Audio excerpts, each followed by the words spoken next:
আচ্ছা, লাস্ট আমাদের নেবারহুড প্রপার্টিটা হয়েছে, তাই তো? নেবারহুড প্রপার্টি বা ওটাকে কি বলা হয়? সাইন প্রিজার্ভিং প্রপার্টি, মানে সাইনটা সেম থাকছে।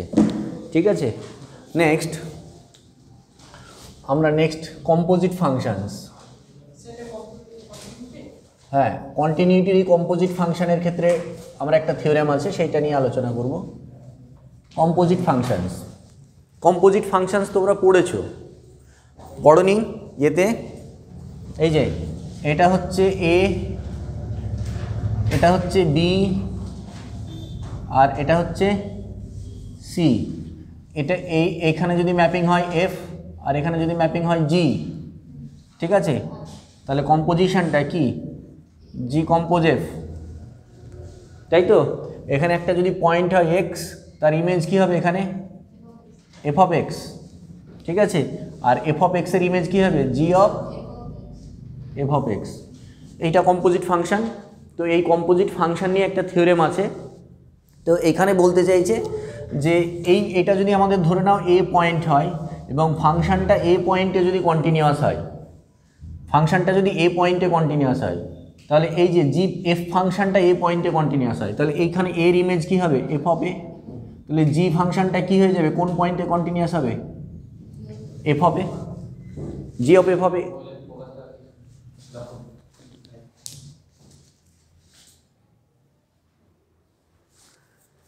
হয়েছে? তাহলে কি হচ্ছে? তাহলে এখানে কোনো পয়েন্ট, কোনো ফাংশন যদি এ পয়েন্টে কন্টিনিউয়াস হয়, এফ, এই যে একটা জি কম্পোজ এফ নেব, ফাংশনটা এফ, এই পয়েন্টটা যদি এফ ফাংশনটা যদি এ পয়েন্টে কন্টিনিউয়াস হয়, তাহলে জি কম্পোজ এফ ফাংশনটা কোন পয়েন্টে কন্টিনিউয়াস হবে? এফ অফ এ। আর এখানে সবগুলো রিয়েল ভ্যালুড, ঠিক আছে, এ বি সি সব রিয়েল, ঠিক আছে। এবার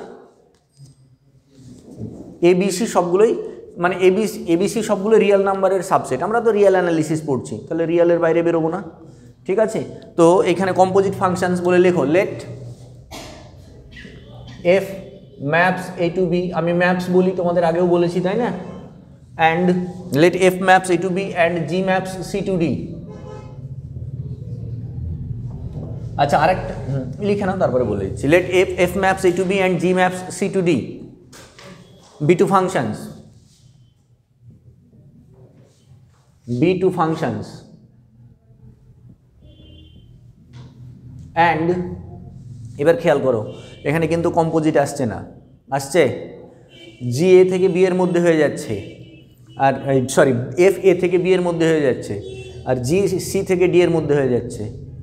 তাহলে কম্পোজিট করতে গেলে কি করতে হবে? আমাদের এই দুটোর এই যে এইটা তো এক জায়গায়, এফ এর কোডোমেন আর জি এর ডোমেনটা তো সেম রাখতে হবে। তাহলে এখানে একটা জিনিস কি করব আমরা, এইটাকে সি করে দেবো, বোঝা গেল? এইটাকে সি করে নেব আর এইটাকে ডি করে দেবো, বুঝতে পারলে? তাহলে ডোমেনের মধ্যে চলে গেল। অ্যান্ড কি লিখবো? বি সাবসেট অফ সি, ব্যাস সমাধান হয়ে গেল। And B subset of C. এবার লেখো, we now define a function. হ্যাঁ, we now define a function.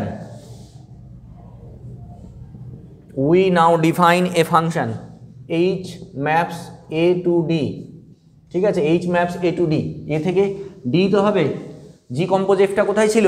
এ থেকে সি এ ছিল, তাহলে এটা যদি আমরা h বলি, তাহলে এইচটা কি হয়ে যাবে? এ থেকে d।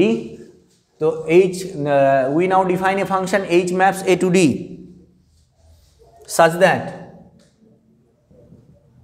that for each x belongs to a, hx equals to কি হয়ে যাবে? g of fx, হবে কি না? hx equals to কি হয়ে যাবে? g of fx। এবার the function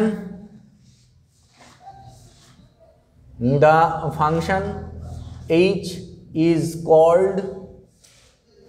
called the composite function, the composite function of f and g, ঠিক আছে। এইচটাকে আমরা এফ এবং জি এর কম্পোজিট ফাংশন বলবো।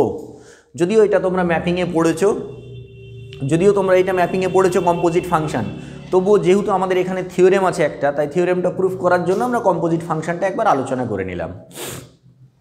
আচ্ছা, এখানে কোথাও যদি তোমার এরকম না থাকে, F maps A to B থাকলেও আর এখানে জি ম্যাপস বি টু সি থাকতেও পারে থিওরেমের মধ্যে, কিন্তু যখনই এইটার কোডোমেনটা যেটা আছে এইখানে যদি সেটা না নাও, কোডোমেনটা যদি সেটা না নাও, তাহলে কিন্তু কম্পোজিশন ডিফাইন হবে না। তো সেটা ডিফাইন করার জন্য আমি যেহেতু এখানে সিটাকে আলাদা নিয়েছি, তাহলে বিটাকে সি এর মধ্যে দিয়ে দাও, আর কোনো অসুবিধা নেই। বোঝা গেল? এইটাই। এইবার আরেকটা জিনিস, জি কম্পোজ এফ, এটা মানেই যে এফ কম্পোজ জি হবে, হ্যাঁ, সেটা হতেও পারে নাও হতে পারে। বুঝতে পারলে? জি compose F R F compose জি, আমরা তো জানি যে কমিউটেটিভ প্রপার্টি হোল্ড করে না কম্পোজিশন। আমরা জানি যে কম্পোজিশন কমিউটেটিভ প্রপার্টি হোল্ড করে না, তাই জি কম্পোজ এফ ইকুয়ালস টু যে এফ কম্পোজ জি হবে, এর কোনো বাধ্যবাধকতা নেই। তোমরা যে কোনো দুটো এক্সাম্পল নিয়ে দেখতে পারো। এফ এক্স ইকুয়ালস টু কী নেবে? এক্স প্লাস ওয়ান নাও, আর জি এক্স ইকুয়ালস টু আমি যদি নিই ই টু দি পাওয়ার এক্স, ঠিক আছে? এইটা যদি নিই তাহলে G compose F X, G compose F X কী হয়ে যাবে বলো তো? জি অফ এফ এক্সের ভ্যালু কত হবে?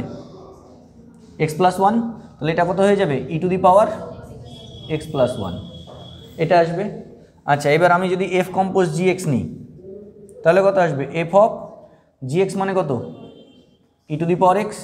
তাহলে এইটা এখানে এক্সের কাজ করবে, E to the power X হলে এক্স প্লাস ওয়ান, তাহলে এখানে কী করবে? এটা কী করবে? E to the power X plus one. বুঝতে পারলে পার্থক্যটা কোথায়? ওখানে প্লাস ওয়ানটা পাওয়ারে আর এখানে প্লাস ওয়ানটা, দেখতে পাচ্ছ জেনারেলি কি সমান হচ্ছে? তুমি এটাকে এরকমও লিখতে পারো, E to the power X into E, এটাও লিখতে পারো। দুটো জিনিস কি সমান হচ্ছে নাকি? সমান হচ্ছে। তাহলে in general composition commutative property hold করে না, মানে এফ কম্পোজ জি মানেই যে জি কম্পোজ এফ হবে তার কোনো বাধ্যবাধকতা নেই, ঠিক আছে? তো লিখে রাখতে পারো, the composite functions G of F x, the composite functions g of fx and f of gx, the composite functions g of fx and f of gx are generally different functions. The composite functions gfx and fgx are generally different functions. এগুলো আলাদা function, same function হতেও আবার তুমি হয়তো বলতে পারো sir same আসতে পারে কি? আসতেও পারে, আসবে কি আসবে না সেটা আমরা বলতে পারবো না। আমি আসবেই এটা গ্যারেন্টি দিয়ে বলতে পারবো না, আসতেও পারে নাও আসতে পারে, ঠিক আছে? তো লেখো the composite functions G F X and F G X are generally different functions. Comma দাও দিয়ে লেখো even the existence of one, যদিও the existence of one does not imply the existence of other. মানে এটা মানে কি বলতে চাইছে? মানে কোনো জায়গায় জি কম্পোজ এফ এক্সিস্ট করে গেল, তার ভ্যালু পেয়ে গেলাম, কিন্তু তার ভ্যালু পেলাম মানে যে এফ কম্পোজ জি এক্সিস্ট করবে, করতেও পারে নাও করতে পারে, সেটা ডোমেন কোডোমেনের উপরে নির্ভর করবে। বুঝতে পারলে? এই যে এ বি সি কেমন নেওয়া আছে তার উপরে নির্ভর করবে। বোঝা গেল? তো সেটাই বলছে যে even the existence of one does not imply the existence of the other. Even the existence of one does not imply the existence of the other. Even the existence of one does not imply the existence of the other. Even the existence of one does not imply the existence of the other. Even the existence of one does not imply the existence of the other. মানে একটা exist করছে মানেই যে আরেকটা exist করবে তার কোনো বাধ্যবাধকতা নেই, ঠিক আছে? তো এখানে আমরা জাস্ট কম্পোজিট ফাংশনের ডেফিনিশনটা পড়লাম এবং কম্পোজিট ফাংশনটা কি সেটা বললাম, এবং আমি কয়েকটা কথা বললাম যে এটা কমিউটেটিভ প্রপার্টি হোল্ড করে, মানে কমিউটেটিভ বলতেও পারো, মানে জি compose F R F compose জি এ দুটো সেম হতেও পারে নাও হতে পারে। হ্যাঁ, এবার বিষয় হচ্ছে যে এটা নিয়ে আর বেশি আমাদের গবেষণা করার জায়গা নেই, যতটুকু দরকার ততটুকুই বললাম, কারণ এটা আমাদের ম্যাপিংয়ের টপিক, ঠিক আছে? আর আমরা পড়ছি কি? কন্টিনিউটি। তো এখানে আমাদের একটা থিওরেম আছে কম্পোজিট ফাংশনসের উপরে, তো সেই থিওরেমটা যেহেতু পড়বো তাই জিনিসটা নিয়ে একটু আলোচনা করে নিলাম, ঠিক আছে?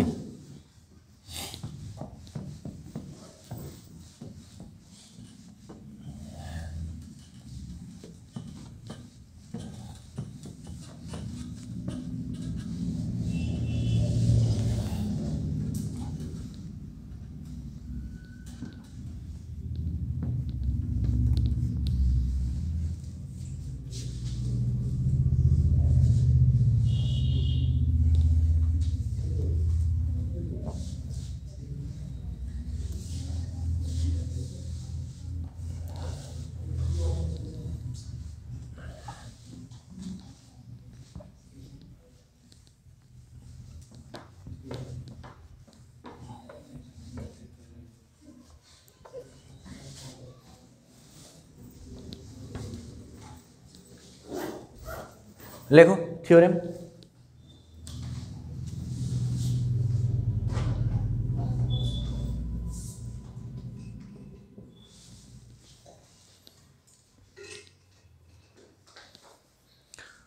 লেখো late f maps closed interval a to b and g maps, sorry closed interval কেন বললাম আমি, let f maps a to b and g maps c to d, b to functions, b to functions। আবার দেখো c থেকে d দিয়েছে, তাহলে আমাদেরকে কি দিতে হবে, and কোন জিনিসটা বলে দিতে হবে, b সাবসেট অফ, এটা বলে দিতে হবে।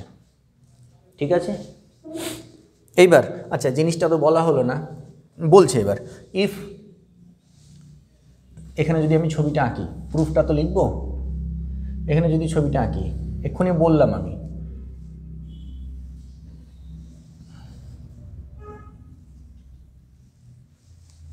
এটা এ, এটা বি, আর এটা ডি, হয়েছে? তাহলে সি কোনটা হবে, এইটা সি হবে।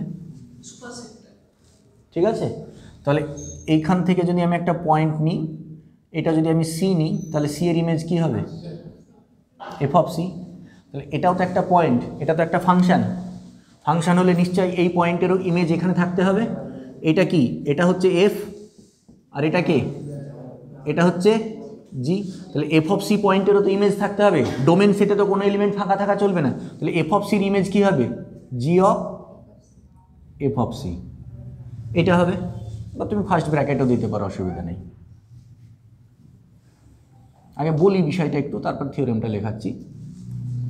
আর এইটা হচ্ছে আমাদের, এটাকে আমরা কি বলবো, জি কম্পোজ এফ, এটা বলবো। এটাই হবে থিওরেমের ছবিটা, তোমরা ছবিটা আঁকলেও আঁকে রাখতে পারো। হ্যাঁ, এইবার ভালো করে বোঝো, আমাদের এইটা হচ্ছে ডোমেন। আমরা ফাংশনটা, এফ ফাংশনটা কোন পয়েন্টে কন্টিনিউয়াস হবে, সি পয়েন্টে। ঠিক আছে, কারণ কি সি পয়েন্টে, কেন ফাংশনটা সি পয়েন্টে কন্টিনিউয়াস হবে, কারণ ফাংশনের ডোমেন তো হচ্ছে এটা, ডোমেনে সি পয়েন্ট আছে। তাহলে জি পয়েন্টটা যদি কন্টিনিউয়াস হয় কোন পয়েন্টে হবে, এফ অফ সি পয়েন্টে।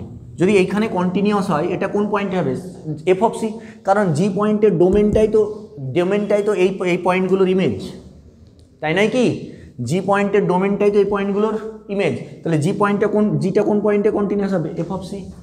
ঠিক আছে, এই জিনিসটাই আমাদেরকে দেখতে হবে। তো লেখো let f maps A to B and g maps A to B two functions and B subset of D. এবার লেখো ইফ ছোটো হাতের h maps A to D, A থেকে D, h maps A to D, B A function, B A function, B A function such that for each x belongs to a, for each x belongs to a, hx equals to g of fx। ঠিক আছে, hx equals to g of fx। এবার বলছে if f is continuous at ছোট হাতের c, c পয়েন্টে continuous এফটা। আচ্ছা, সিটা কোন সেটের পয়েন্ট, belongs to A. If f is continuous at c belongs to A and g is continuous, g is continuous at কোন পয়েন্টে বলবো, এফ অফ সি। ঠিক আছে, সেই এফ অফ সিটা কোথায় আছে, এফ অফ সিটা কোথায় আছে, f of c belongs to B লিখে রাখতে পারো। ঠিক আছে, হ্যাঁ হ্যাঁ, বি তো লিখলাম, হ্যাঁ তুমি এটা লিখে রাখতে পারো, subset of C.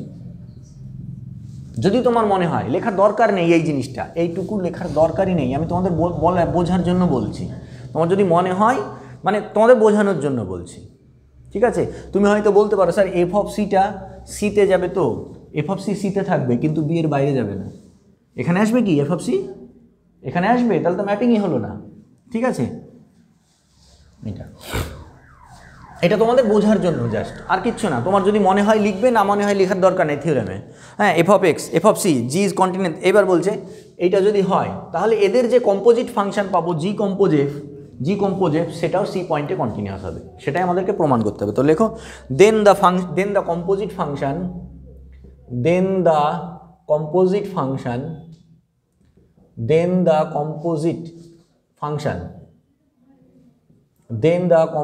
Function h equals to gf is continuous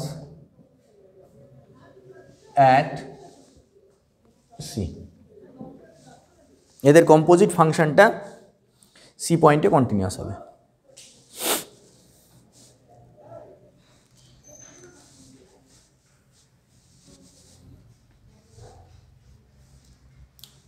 এই প্রুফটা আমরা করব।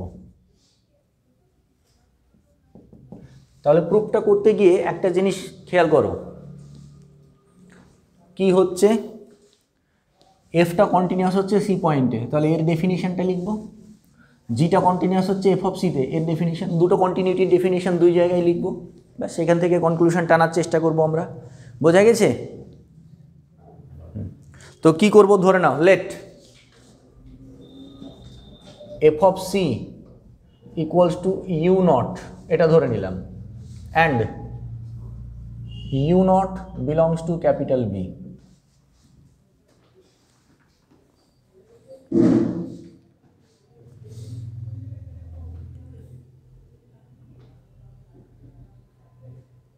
হয়েছে? দেন আমি এটা বলতে পারি U not belongs to capital C.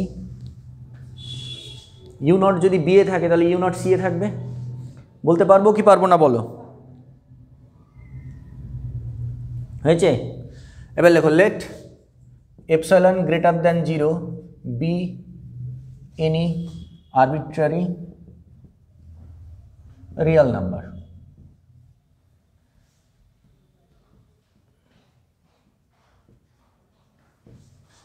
Arbitrary positive number তো বলার দরকার নেই, যেহেতু আমরা গ্রেটার দ্যান 0 বলে দিয়েছি। হয়েছে? আচ্ছা এইবার খেয়াল করো, এই যে জিটা কোন পয়েন্টে কন্টিনিউয়াস? এফ অফ সিতে, সেটা কি ধরেছি? U naught. তাহলে যেহেতু তাহলে জি আমি বলতে পারি জি ফাংশনটা ইউ নট পয়েন্টে কন্টিনিউয়াস। তাহলে ইউ নট পয়েন্টে যদি কন্টিনিউয়াস হয় তাহলে ইউ নট পয়েন্টের কন্টিনিউটি ডেফিনিশন আমরা লিখব। তাহলে লেখো since g is continuous at u naught corresponding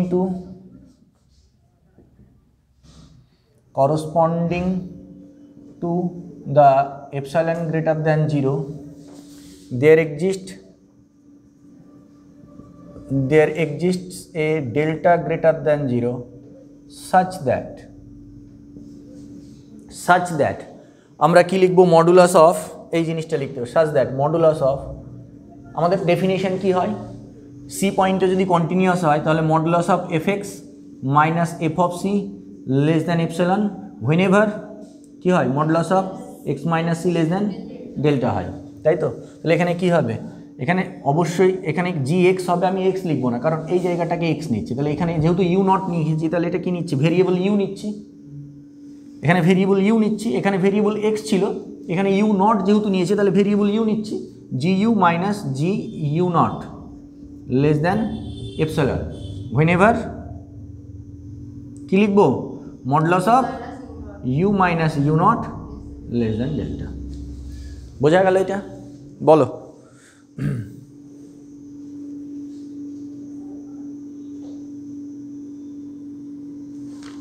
এই অবধি বুঝতে পারলে কিনা বলো?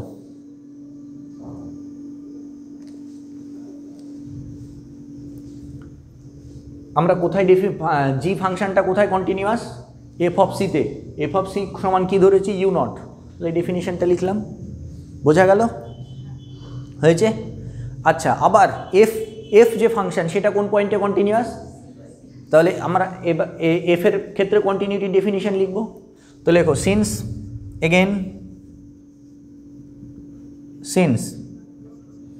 F is continuous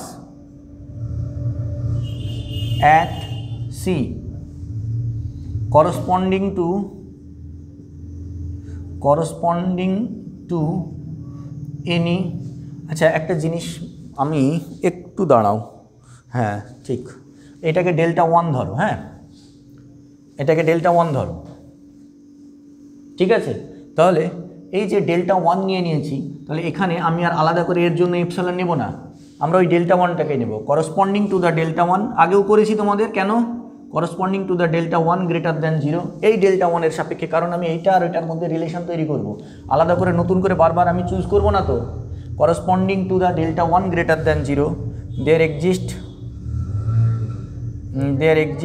a delta 2 greater than 0, এই যে ডেল্টা 1 ডেল্টা 2 আগে থেকে কোথায় পাবো, যে ডেল্টা 1টা আছে সেটাই নিলাম, এপসাইলনের জায়গায় আমি ডেল্টা 1 নিয়ে নিলাম, তার জায়গায় ডেল্টা 2 পেলাম, সাজ দ্যাট কি বলবো, modulus of F x minus F of C less than delta 1 whenever modulus of x minus C less than delta 2।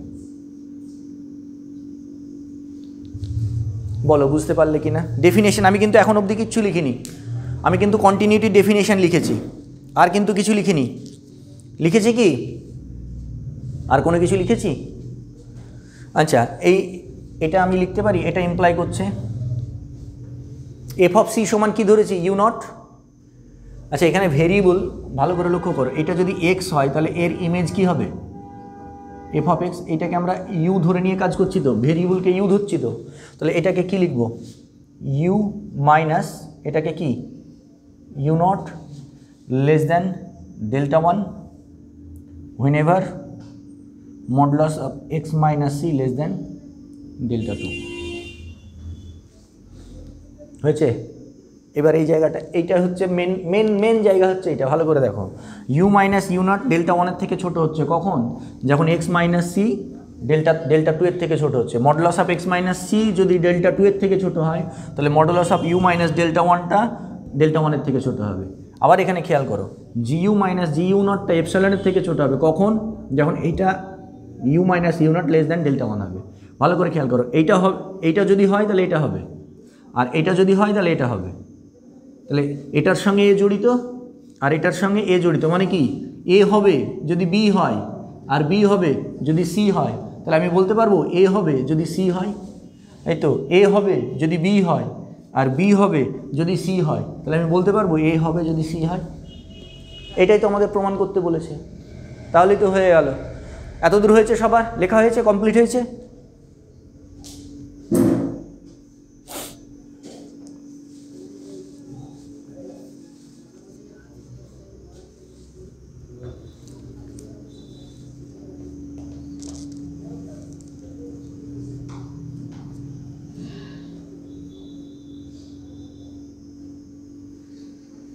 হয়েছে?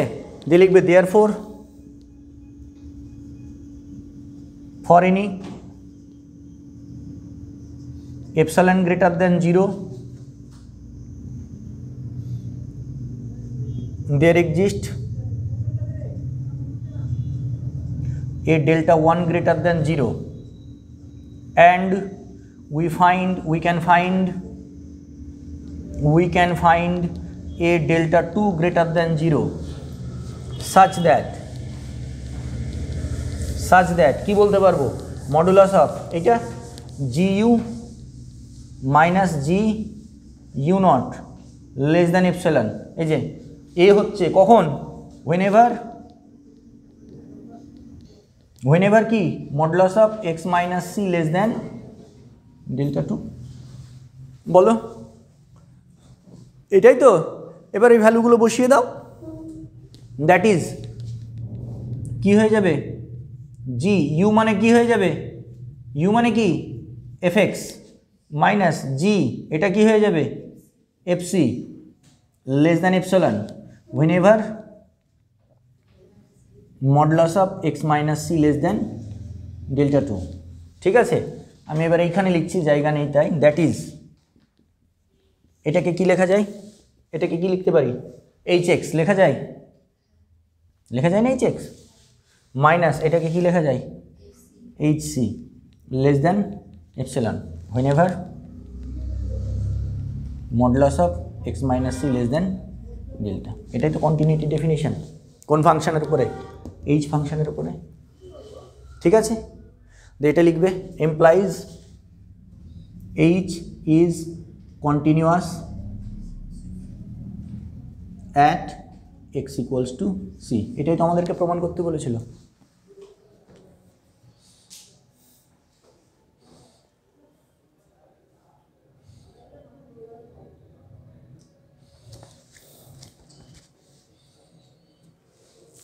এটাকে এভাবেও দিতে পারে যে composite of two functions is also a if a function, হ্যাঁ, কোনো ফাংশন যদি continuous হয়, ইফ ওইভাবে না, এভাবে দেবে না, দুটো ফাংশনের কম্পোজিট ফাংশন কন্টিনিউয়াস হবে, এটা বলেও দিতে পারে। ঠিক আছে, এইভাবেও তুলে দিতে পারে। তখন তোমাকে ওই স্টেটমেন্টটা লিখতে হবে। ছবিটা এঁকে নিয়েছো? এই ছবিটা, ডান দিকের ছবিটা এঁকেছো প্রথমবারে? যাই হোক, বুঝতে পারলেই হলো।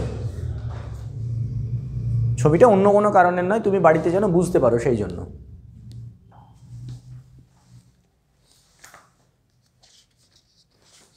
নেবারহুড প্রপার্টি হয়ে গেছে বলছো, সাইন প্রিজার্ভিং প্রপার্টি। আচ্ছা, ওই অঙ্কগুলো হয়ে গেছে। এই F x greater than 0 is open, F x less than 0 is open, F x equal, ওগুলো ক্লোজড হয়ে গেছে, ওপেন ক্লোজড হয়ে গেছে। ঠিক আছে, তাহলে আমাদের কেবলমাত্র থিওরেম পোর্শনটা বাকি আছে। এবং থিওরেমগুলো, অনেকগুলো থিওরেম আছে যেগুলো ভালো ভালো থিওরেম, ভীষণ ইম্পর্টেন্ট থিওরেম। তুমি গ্রুপ থিওরির যে অঙ্কগুলো দিয়েছো ওই টপিকটার উপরেই তোমাদের একটা ক্লাস নিয়ে নেব, বুঝতে পারলে?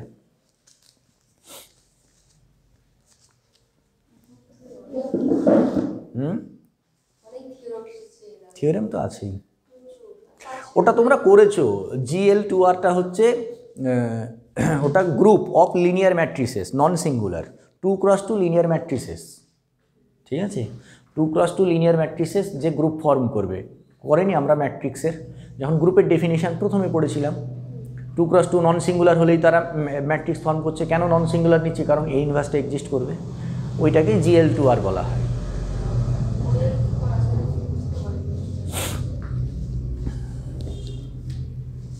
হয়েছে?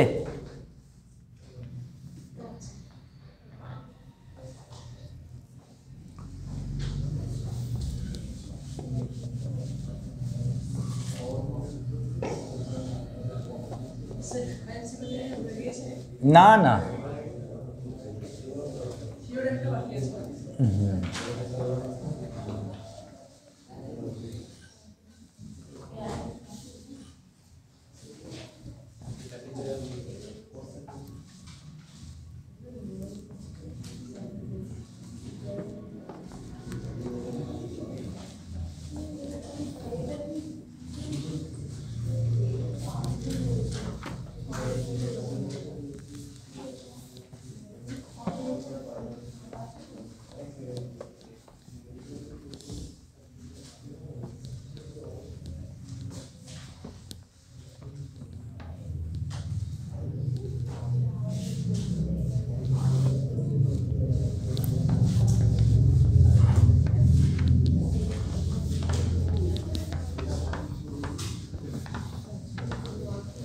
তোমাদের সিলেবাস তো এমনিতেই শেষ হয়ে যাচ্ছিল, পরীক্ষাটা পিছিয়ে দিয়ে আরও হয়ে গেল, আমাদের হাতে আরও সময় দিয়ে দিল আরও ভালোভাবে শেষ করার। ভালোভাবে বলতে মানে সিলেবাস শেষ হওয়ার পর কি হয়, পরীক্ষা শুরু হয়ে যায়, সিলেবাসও শেষ হয়, এরকম পরিস্থিতি চলে আসে। এবার হয়তো তোমরা একটু পড়ার টাইম, যেমন সেকেন্ড সেমিস্টারে পড়ার টাইম পাওনি তোমরা, বুঝতে পেরেছো? হঠাৎ করে পরীক্ষা, এবার সেটা হবে না।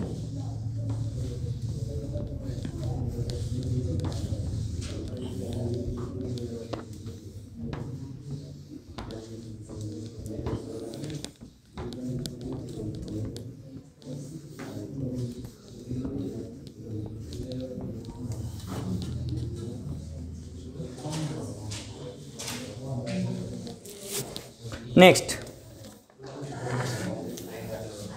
থিওরেম যে লেখো, open set criteria.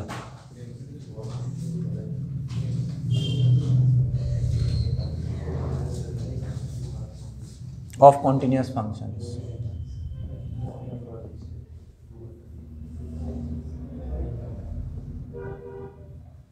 Open set criteria of continuous functions. হ্যাঁ, খুব ইম্পর্টেন্ট থিওরেম, অনেকবার এসছে পরীক্ষা এটা।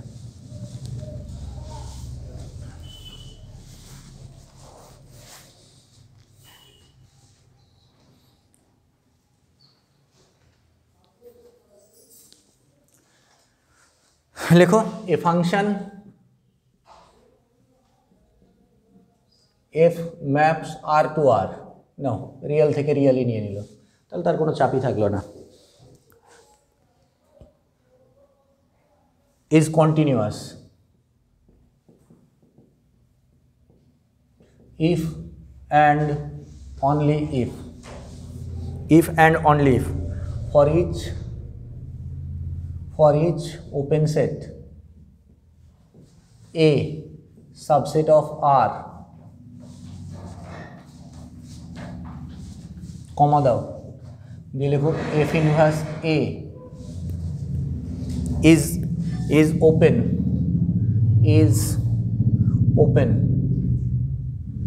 in R। বুঝতে পারলে? মানে কোনো সেট যদি ওপেন হয়, তাহলে কোনো সেট যদি ওপেন হয় তার ইনভার্স ইমেজটাও ওপেন হবে, কিন্তু কন্ডিশনটা কি? ফাংশনটাকে কন্টিনিউয়াস হতে হবে। এটা ইফ অ্যান্ড অনলি ইফ, দুই দিক থেকে সত্য। এটা হলে ওটা হবে, ওটা হলে ওটা হবে। তার মানে এ যদি ওপেন হয় আর এফ ইনভার্স এও যদি ওপেন হয়, তাহলে আমি বলতে পারবো ফাংশনটা কন্টিনিউয়াস। তার মানে ওপেন সেট একটা ফাংশন ওপেন সেটকে করছে, ইনভার্স ইমেজটাকে ওপেন সেটেই নিয়ে যাচ্ছে। কখন? যদি ফাংশনটা কন্টিনিউয়াস হয়। তুমি বলতে পারো না এ ওপেন মানেই এফ ইনভার্স এ ওপেন, সবসময় বলা যাবে না। এটা বলতে পারবো কখন? ফাংশনটা যদি কন্টিনিউয়াস হয়। এটা অর বলে আরেকটাও স্টেটমেন্ট আছে, অর বলে লেখো a function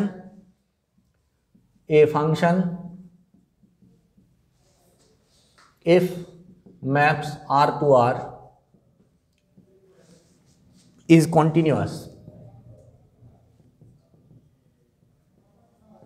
if and only if the inverse image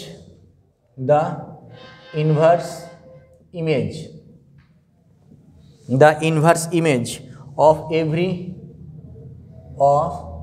every open set, the inverse image of every open set is open।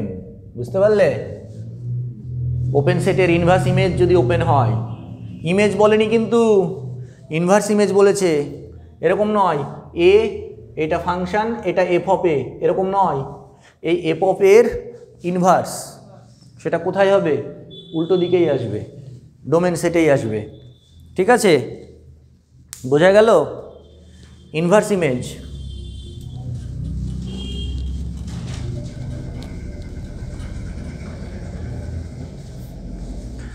বোঝা গেল? এ যদি ওপেন হয়, এফ অফ এ ওপেন বলছে না। এ যদি ওপেন হয়, এফ ইনভার্স এ ওপেন বলছে। এ যদি ওপেন হয়, এফ ইনভার্স এ ওপেন।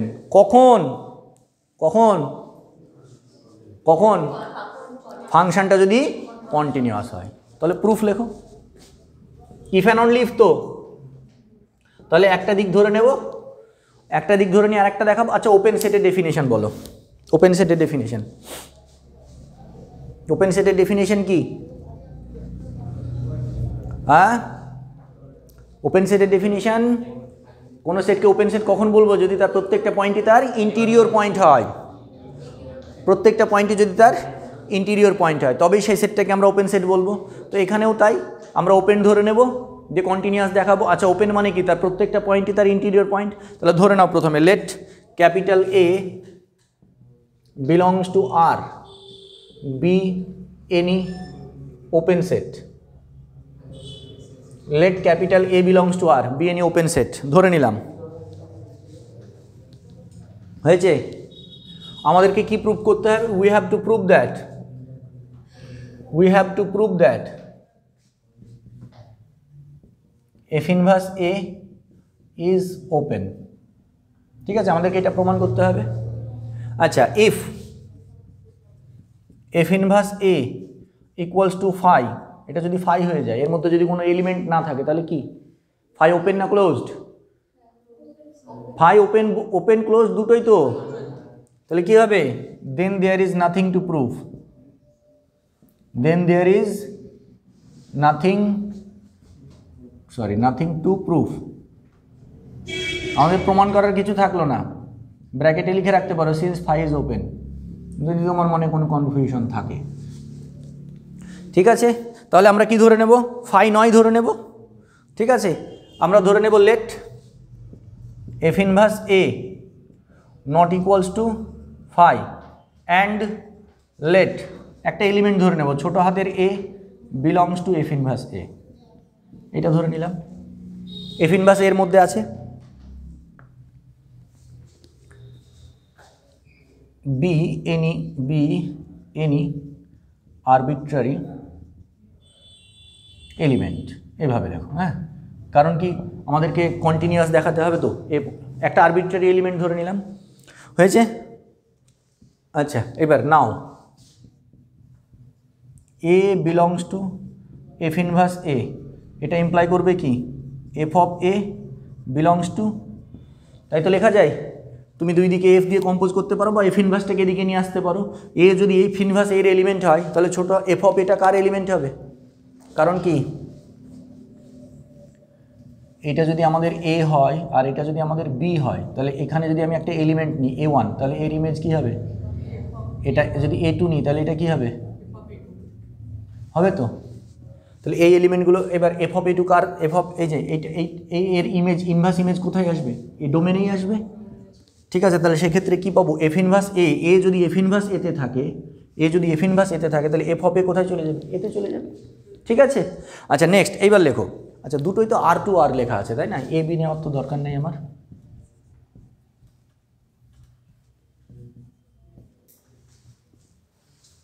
হয়েছে? আচ্ছা, F of A belongs to A. আচ্ছা, এবার এ সেটটা কেমন? এ সেটটা কেমন সেট? Open set. এ সেটটা কেমন সেট? Open set. আর এই এফ অফ এটা এ সেটের একটা পয়েন্ট, তাই তো? তাহলে ওপেন সেট হলে কি বলা হচ্ছে? এটা যদি পয়েন্ট হয় তাহলে এই পয়েন্ট, এই ওপেন সেট এ যদি ওপেন সেট হয়, যদি এ বিলংস টু এ হয়, তাহলে আমরা বলতে পারি A minus delta comma A plus delta subset of A. এটা বলা যায় কিনা বলো? কারণ এ কে কন্টেন করে যতগুলো নেবারহুড আছে সেই নেবারহুডটা এর মধ্যে থাকবে। তাহলে নিশ্চয়ই এই পয়েন্টটা যদি এ সেটের পয়েন্ট হয়, তাহলে এটাকে কন্টেন করে যে নেবারহুডটা পাবো সেটা এ সেটের মধ্যেই থাকবে।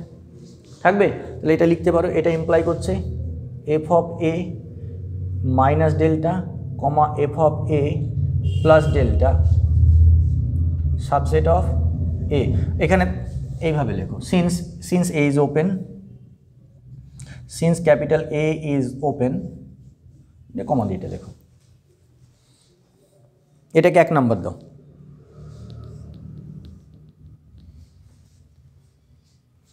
আচ্ছা, আমাদের দেখো এটা কন্টিনিউয়াস দেওয়া আছে, ফাংশনটা কন্টিনিউয়াস দেওয়া আছে। হ্যাঁ, আর আমাদেরকে কি দেখাতে হবে? এ যদি ওপেন হয় এফ ইনভার্স এ ওপেন হবে। তাহলে আমরা কি ধরে নিয়েছি? এ ওপেন ধরে নিয়েছি। আমাদেরকে দেখাতে হবে কি দেখাতে হবে? এফ ইনভার্স এটা ওপেন। তাহলে এফ ইনভার্স এ ওপেন দেখানো মানে কি? এফ ইনভার্স এর মধ্যে যে সমস্ত পয়েন্টগুলো আছে সবই তার ইন্টেরিয়র পয়েন্ট দেখাতে হবে। আচ্ছা, ফাংশনটা তো আমাদের কন্টিনিউয়াস দেওয়া আছে, তাহলে ফাংশনটা যদি আমাদের কন্টিনিউয়াস দেওয়া থাকে তাহলে কন্টিনিউয়াসের ডেফিনিশন আমরা এখানে লিখব। তো লেখো সিন্স এফ ইজ কন্টিনিউয়াস,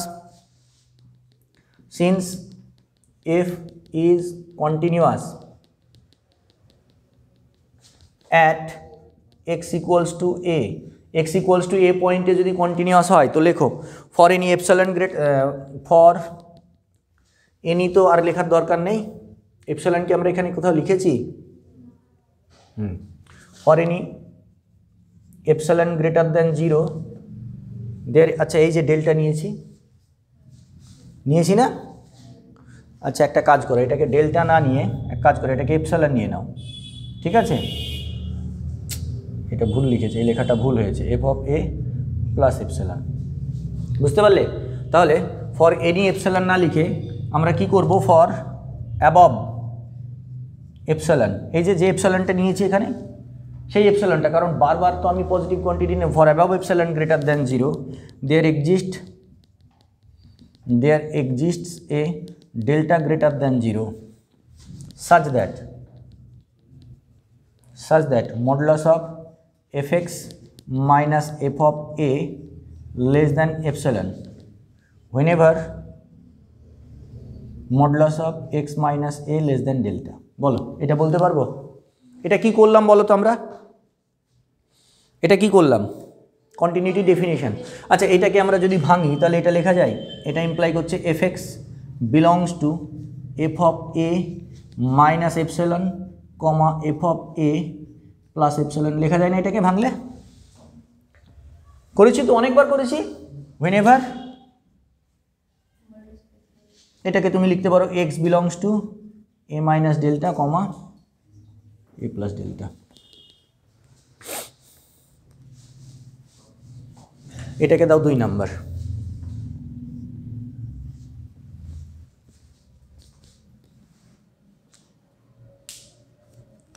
এইবার একটু বুঝবে, এটাই কিন্তু main. F of A minus epsilon comma F of A plus epsilon A সেটের মধ্যে আছে, ঠিক আছে? ভালো করে দেখো, এইটা এ সেটের মধ্যে আছে, আর এই এফ এক্সটা এর মধ্যে আছে কখন?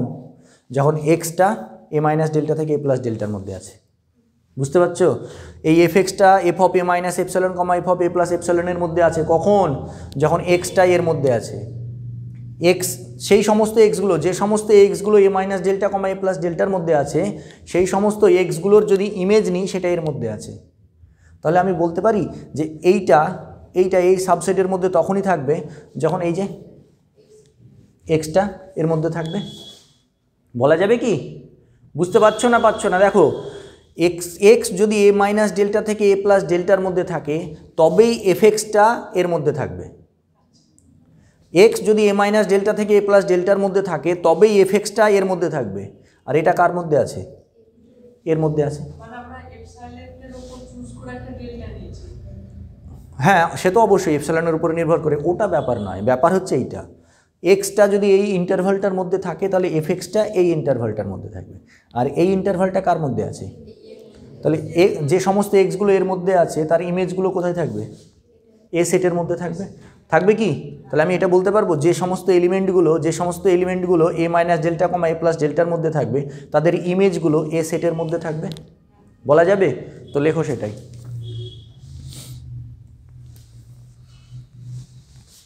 উপরেরটা মুছে দিচ্ছি। হ্যাঁ, বুঝতে পারলেন? আরেকবার বলবো। রাহুল, বুঝতে পারলেন এটা?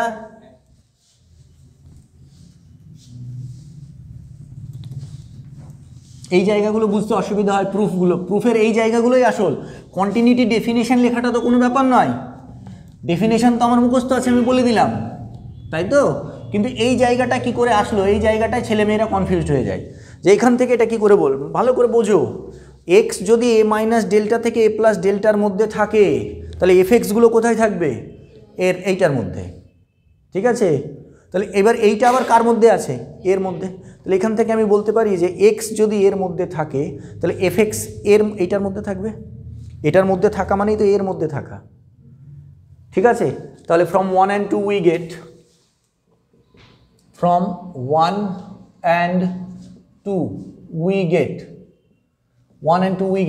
fx belongs to capital A whenever x belongs to a minus delta comma a plus delta। whenever লিখবেন, এখানে লিখবে for all। whenever লেখাটা কেমন দেখায়? for all, কারণ সমস্ত x এর জন্য, ঠিক আছে? তাহলে এইবার ভালো করে বোঝো, এটা বুঝতে পারলে তো? এফ এক্স এইটার মধ্যে আছে, তাহলে এফ এক্স এইটা, আবার তুমি এভাবেও লিখতে পারো। এইটা এই wheneverটা আমি একটু মুছে লিখছি, whenever এখানে লিখছি, এটা সাবসেট অফ এ তো, তাই তো? তাহলে এক্স যদি এইটার মধ্যে থাকে তাহলে এফ এক্সটা সাবসেট অফ এ, তাই তো লিখলাম। এফ এক্সটা এবার যখন আমি এলিমেন্ট লিখবো তখন বিলংস টু লিখবো, আর যখন সেট লিখবো তখন সাবসেট লিখবো, ঠিক আছে? আচ্ছা, তাহলে যে সমস্ত এক্সগুলো এ minus delta comma A plus ডেল্টার মধ্যে আছে তাদের ইমেজগুলো এর মধ্যে আছে। এবার এইটাকে যদি আমরা এলিমেন্ট না লিখে সেট আকারে লিখি তাহলে কি হবে বলো? সেট আকারে লিখলে F of A minus delta comma A plus delta, এই পয়েন্টগুলোর ইমেজ সেট হয়ে গেল। কোথায় থাকবে? বোঝা গেল? লেখো এটাই। এবার আমি এফটাকে যদি ওইদিকে নিয়ে যাই তাহলে কি বলবো, এ minus delta comma A plus delta কি হয়ে যাবে, সাবসেট অফ, এটাকে কি এটাকে এফটাকে ওইদিকে নিয়ে গেলে মানে আমি যদি বলি এফটাকে ওইদিকে নিয়ে গেলাম এটা বুঝতে একটু বেশি সুবিধা হয়, কিন্তু অ্যাকচুয়ালি তুমি এটাও করতে পারো, দুই দিকে এফ ইনভার্স কম্পোজ করো, ঠিক আছে। তো সেটা আমি এইটা বেশি ছেলেমেয়েরা এটা বেশি নিতে পারে যে এফটাকে আমি ওইদিকে নিয়ে গেলাম, নিতে বেশি সুবিধা হয়।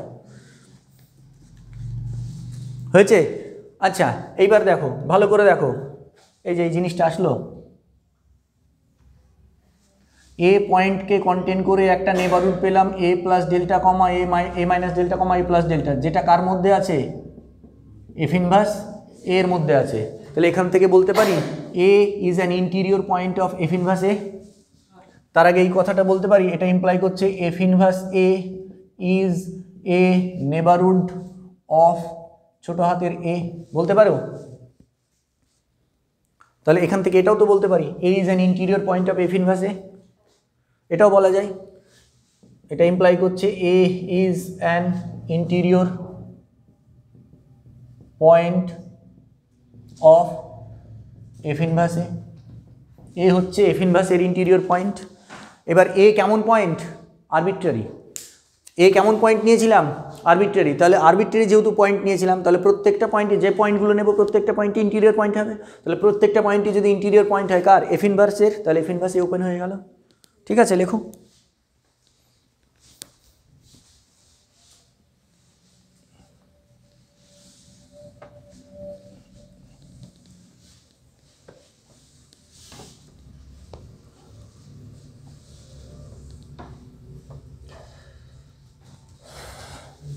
তোমার যে এই লাইনটা আমি দুটো লাইন এক্সট্রা লিখলাম, তোমার এই লাইনটা না লিখলেও চলবে, হ্যাঁ এই লাইনটা না লিখলেও চলবে, দরকার নেই। ঠিক আছে, এবার কি লিখবে, সিন্স ছোট হাতের এ ইজ আরবিট্রারি, সিন্স ছোট হাতের এ ইজ আরবিট্রারি, কমা দাও, F inverse A is a neighbourhood of each of its points, each of its points, F inverse A এর প্রত্যেকটা পয়েন্টের নেবারহুড। তাহলে এখান থেকে কি বলবো, hence F inverse A, F inverse A is an open set. অনেকবার এসেছে এটা, এটা কি প্রুফ কমপ্লিট হয়ে গেল, প্রুফ কমপ্লিট হলো, কমপ্লিট হয়েছে, হয়নি।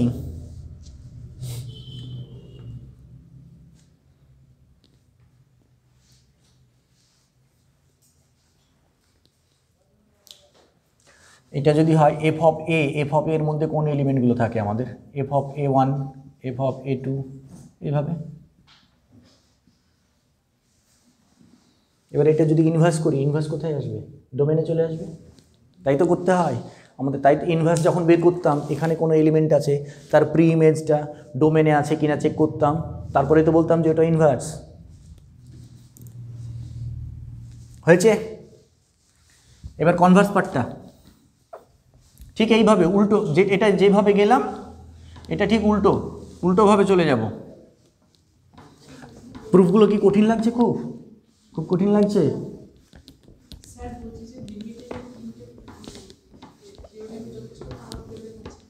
এখন যেটা পড়ছো আগে সেটা পড়ে নাও, হ্যাঁ।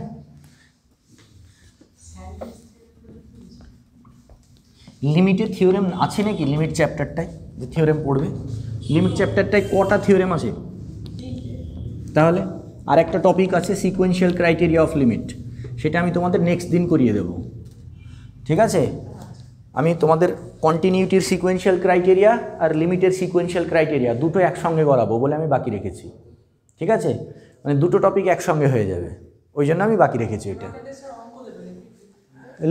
লিমিট থেকে খুব কম কোশ্চেন আসে, ওই এপসাইলন ডেল্টা ডেফিনেশন অঙ্কগুলো আসতে পারে, তারপর তোমরা এল'হসপিটাল রুল যেগুলো করেছো এল'হসপিটাল রুলের অঙ্ক দিয়ে দেয়।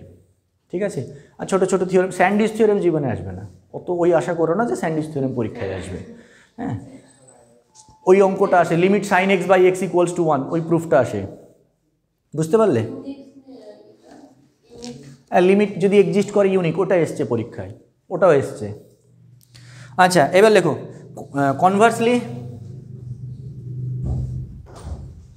কনভার্সলি লেট বা conversely let for each open set capital A in capital R, F inverse A is open in R। ঠিক আছে, A ওপেন, তার জন্য F ইনভার্স এটাও আমরা ওপেন ধরে নিলাম। আমাদেরকে কি প্রমাণ করতে হবে? F কে কন্টিনিউয়াস প্রমাণ করতে হবে। আমাদেরকে কি প্রমাণ করতে হবে? F কে কন্টিনিউয়াস। লেখো we have to prove that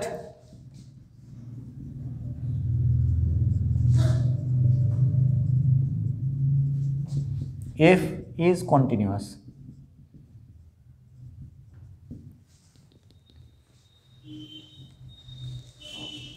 continuous on R লিখে দাও, কারণ ডোমেন সেটটা আমার আরই আছে। ঠিক আছে, আচ্ছা এবার ধরে নাও let epsilon greater than 0 be any real number। এটা যে কোনো একটা রিয়েল নাম্বার হয়েছে। আমরা F ইনভার্স A কে কি নিয়ে চলছি? F inverse A open set তো। আচ্ছা এবার নাও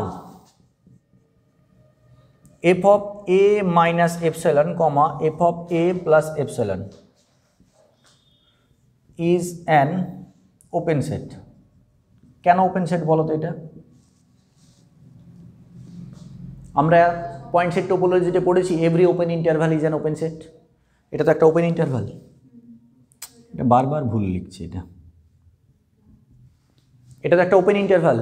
তাহলে এখানে বি লিখে রাখতে পারো বিং অ্যান ওপেন ইন্টারভাল। তোমার যদি মনে না থাকে, পরীক্ষার হলে এগুলো লেখা ম্যান্ডেটরি নয়। হ্যাঁ, এখানে কেন লেখাচ্ছি? কারণ বাড়িতে গিয়ে এইটা লিখলে যে এটা ইজ অ্যান ওপেন সেট, বাড়িতে গিয়ে বুঝতে পারলে না, আরে এটা কি করে ওপেন সেট হলো। যা, টিউশনে সব মনে পড়ে যায়, কারণ স্যার বুঝিয়ে দিচ্ছে তো, কিন্তু টিউশন থেকে বাড়ি গেলে তার মনে পড়ে না যে এইটা কেন হলো। তার জন্য এগুলো লেখা নিজের সেফটির জন্য। পরীক্ষার হলে এটা লেখার কোনো ই নেই, কারণ এক্সামিনার জানে। আচ্ছা দেন আমি এটা বলতে পারি F inverse of f of A minus epsilon comma f of A plus epsilon is an open set। কি করে হলো? এই থিওরেমের ফার্স্ট পার্টটাই তো প্রুফ করলাম। এ যদি ওপেন হয় F ইনভার্স A ওপেন হবে, প্রুফ করলাম। তাহলে এটা যদি ওপেন হয় তাহলে এটা ওপেন হচ্ছে, বলতে পারবো। এটা কি করে বললাম? ফার্স্ট পার্ট থেকে।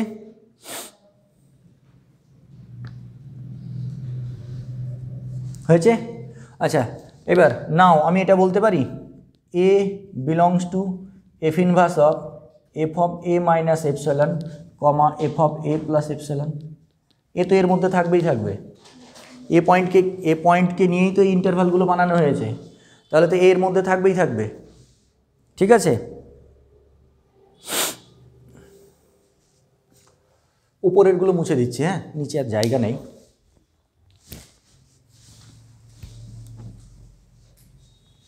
আচ্ছা এ যদি এই সেটটার মধ্যে থাকে, ভালো করে খেয়াল করো, এ যদি এই সেটটার মধ্যে থাকে, এটা কেমন সেট? Open set. তাহলে এর নেবারহুডটাও এর মধ্যে থাকবে, থাকবে কি? ওপেন সেট হলে তো এটা থাকবে। তাহলে সেটা আমরা লিখতে পারি তো, কারণ F ইনভার্স এটা ওপেন।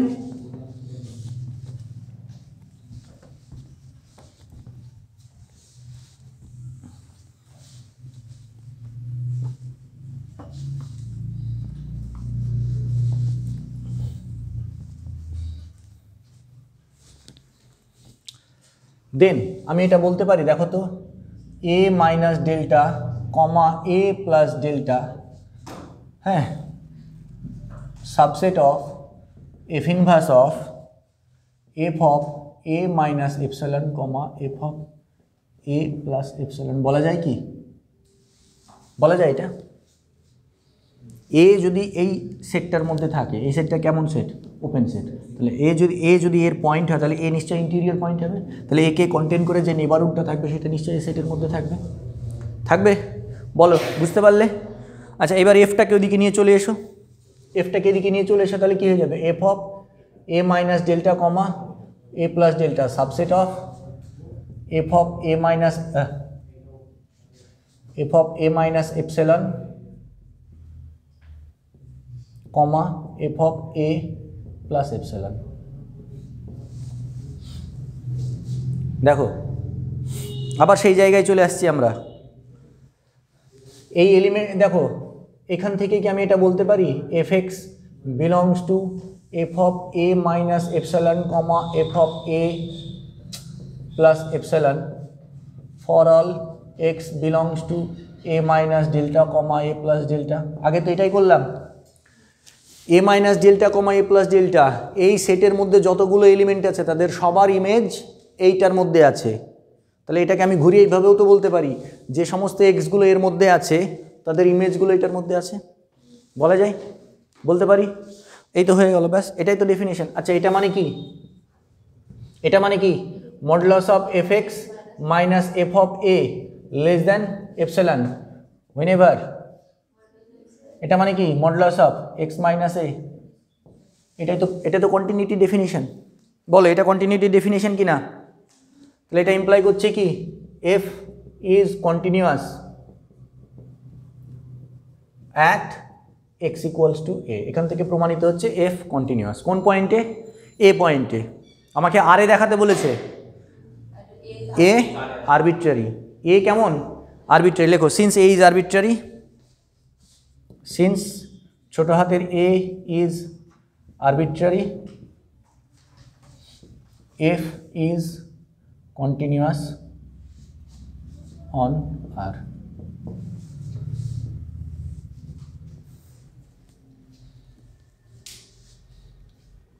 বা continuous on all real numbers।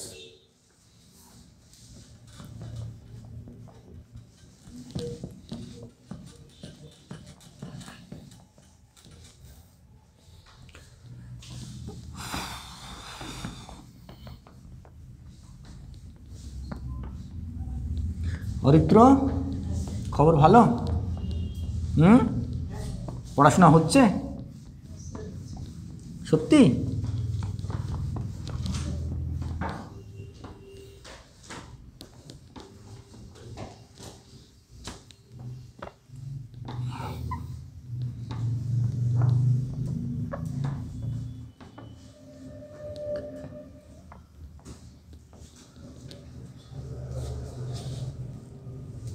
মুছে দিলাম কিন্তু, হ্যাঁ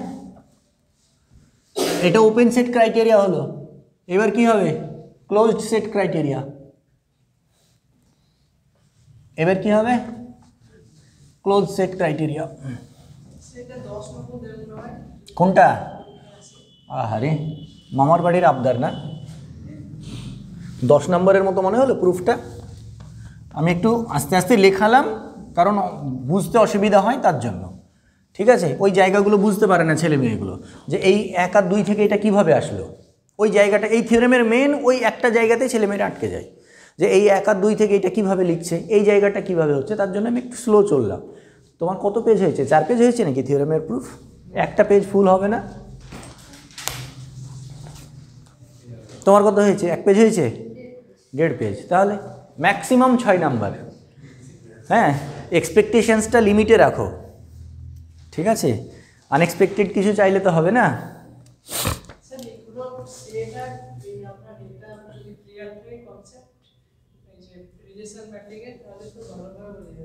close set criteria.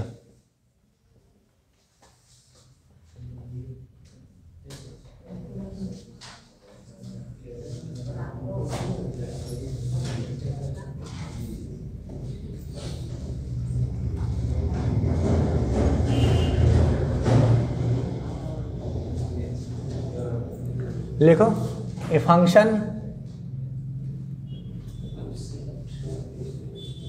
f maps R to R is continuous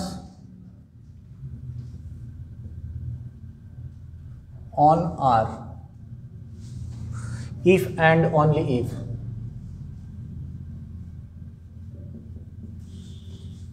for every closed set, for every closed set capital B in R F inverse B is closed in R। একই কথা, ওই কথাটাই বলছে, আলাদা কিছু বলছে কি? আলাদা কিছু বলছে? একই কথা বলছে। পার্থক্যটা কি? আরে বাবারে, ভেরি গুড।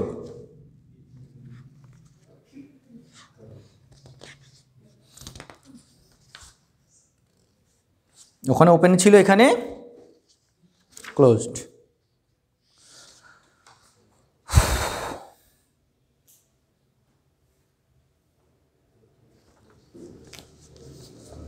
প্রুফ, তাহলে এই প্রুফটাও তো অতটাই বড় হবে, তাই না?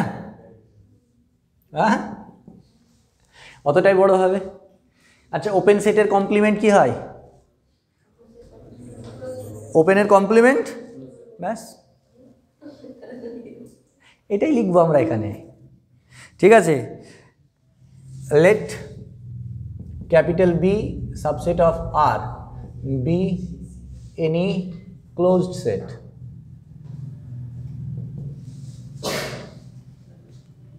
হয়েছে? আচ্ছা, দেন বি যদি ক্লোজড হয়, then R minus B is open হবে। এটা তো বি এর কমপ্লিমেন্ট। বি যদি ক্লোজড হয় তাহলে আর মাইনাস বি তো বি এর কমপ্লিমেন্ট। আমরা রিয়েল অ্যানালিসিস নিয়ে পড়ছি, তাহলে আর মাইনাস বি হবে। আচ্ছা, এখানে যদি আমরা ইনভার্স চাপাই, F inverse of R minus B, এটা কি হবে? এটাও তো ওপেন হবে। ওপেন সেটের ইনভার্স ইমেজ ওপেন হবে, এফ কন্টিনিউয়াস, তাই তো? এটা কি লিখবো? সরি, এটাকে কি থিওরেম কি বলছে? আর minus F inverse B is open হচ্ছে, এটা তো থিওরেম ভেঙে যাবে। এখান থেকে কি লিখবো? আর minus F inverse B is open, মানে কি? এফ ইনভার্স বি ইজ, যা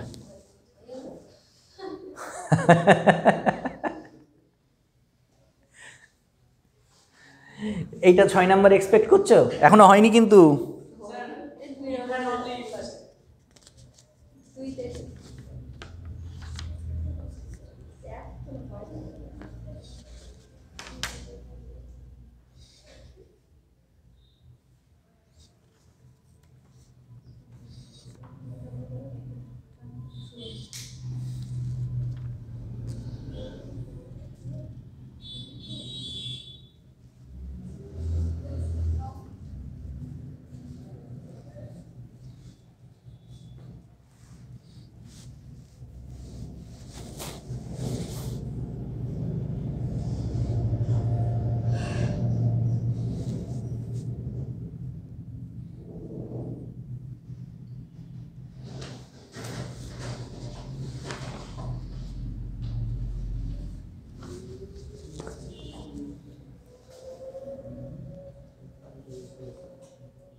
বই আছে তোমাদের কারোর কাছে?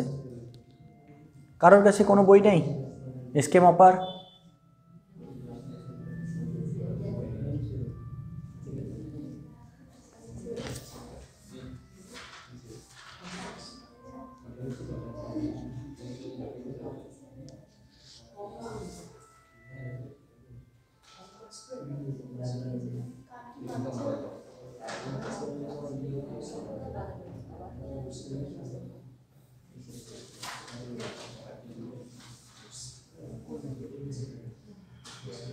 এটা এইভাবে ডবল ইমপ্লাইজ দিয়ে দিলেই হয়ে যেত এরকম, বা দরকার নেই।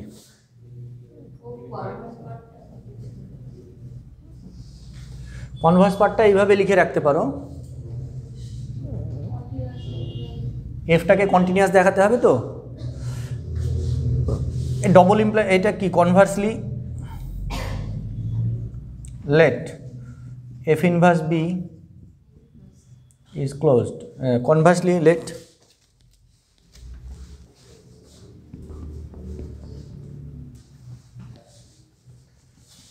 for any closed set b in R, comma j f inverse b is closed। ঠিক আছে এটা, then R minus f inverse b is open, এটা লিখতে পারি।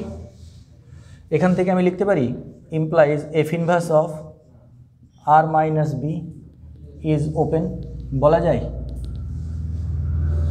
কোনো সেটের ইনভার্স ইমেজ যদি ওপেন হয় তাহলে এখান থেকে বলা যায় f is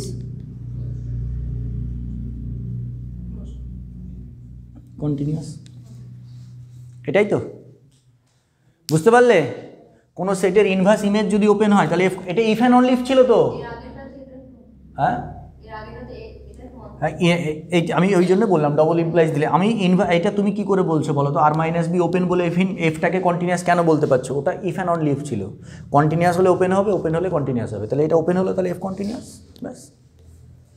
ঠিক আছে অমিত বলো।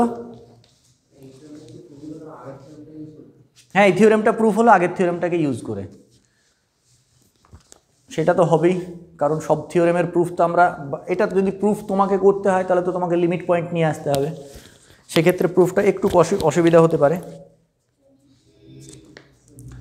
চিন্তা নেই, এই প্রুফটা 2-3 দিনের বেশি আসবে না, আর এই প্রুফটা আসবে না বললেই চলে, একবার মনে হয় এসছে পরীক্ষায় আজ অব্দি।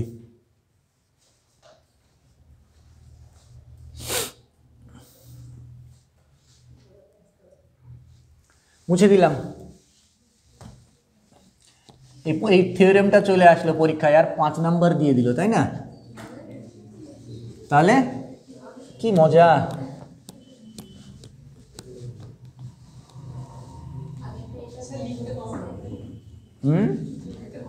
হ্যাঁ হ্যাঁ,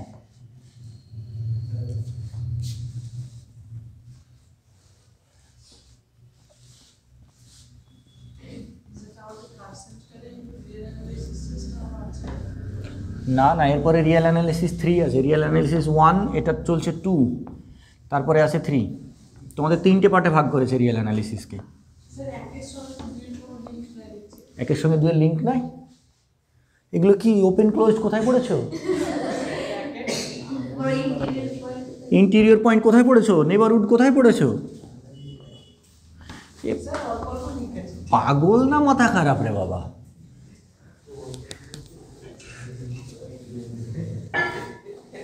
ভারত মহাসাগর নাম শুনেছো? হ্যাঁ, ভারত মহাসাগরের কোনো জলের সঙ্গে এরকম আছে কি একদিকের জলের সঙ্গে আরেক দিকের জলের লিঙ্ক নেই? সমস্ত সমুদ্রের সমস্ত জল কোথাও না কোথাও কানেক্টেড। হ্যাঁ, এটা যদি সমুদ্র হয়, এটা ধরে নাও সমুদ্র, যদিও একে দেখানো সম্ভব নয়, এরকম আছে কি কোনো জায়গায় এরকম এরকম ডিসকানেক্টেড জল এরকম আছে নাকি? না, সব জল কানেক্টেড। যেমন এই রিয়েল অ্যানালিসিস, বুঝতে পারলে? রিয়েল অ্যানালিসিসও হচ্ছে মহাসমুদ্র, যার প্রত্যেকটা পয়েন্টের সঙ্গে জুড়ে আছে। কারণ সমুদ্রকে যদি ঘিরে থেকেই যায় তাহলে তার সেটা সমুদ্র থাকলো না, দ্বীপ হয়ে গেল। দ্বীপ না কি বলে ওটাকে, দ্বীপও না, না দ্বীপও হবে না, ওটা কি বলবে, একটা ধরো সমুদ্রকে চারিদিক থেকে ঘিরে, ওটা তালাব, হিন্দিতে তালাব বলে, পুকুরের ধরনের জিনিস হয়ে যাবে, তাই না? চিল্কা হ্রদ। নেক্সট লেখো বাউন্ডেডনেস থিওরেম।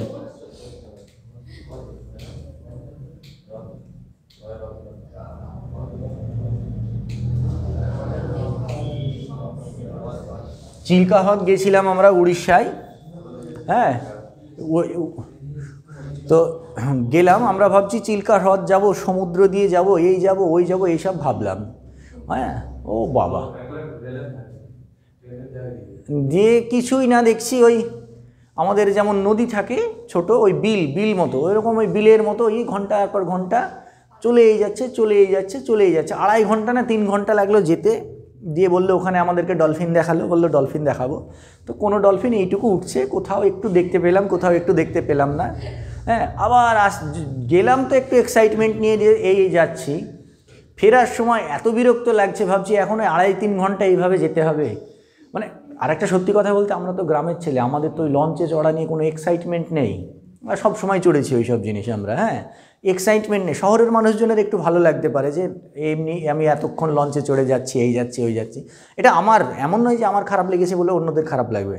আমি বললাম আমার বেসিক্যালি ওই জায়গাটা ভালো লাগেনি, আমি 3 ঘন্টা ধরে ওই লঞ্চে চেপেই যাচ্ছি, এটা যদি 3 ঘন্টা সমুদ্রে যেতাম হয়তো ভালো লাগতো আমার, কারণ সমুদ্রে আমার 3 ঘন্টা যাওয়ার এক্সপিরিয়েন্স নেই।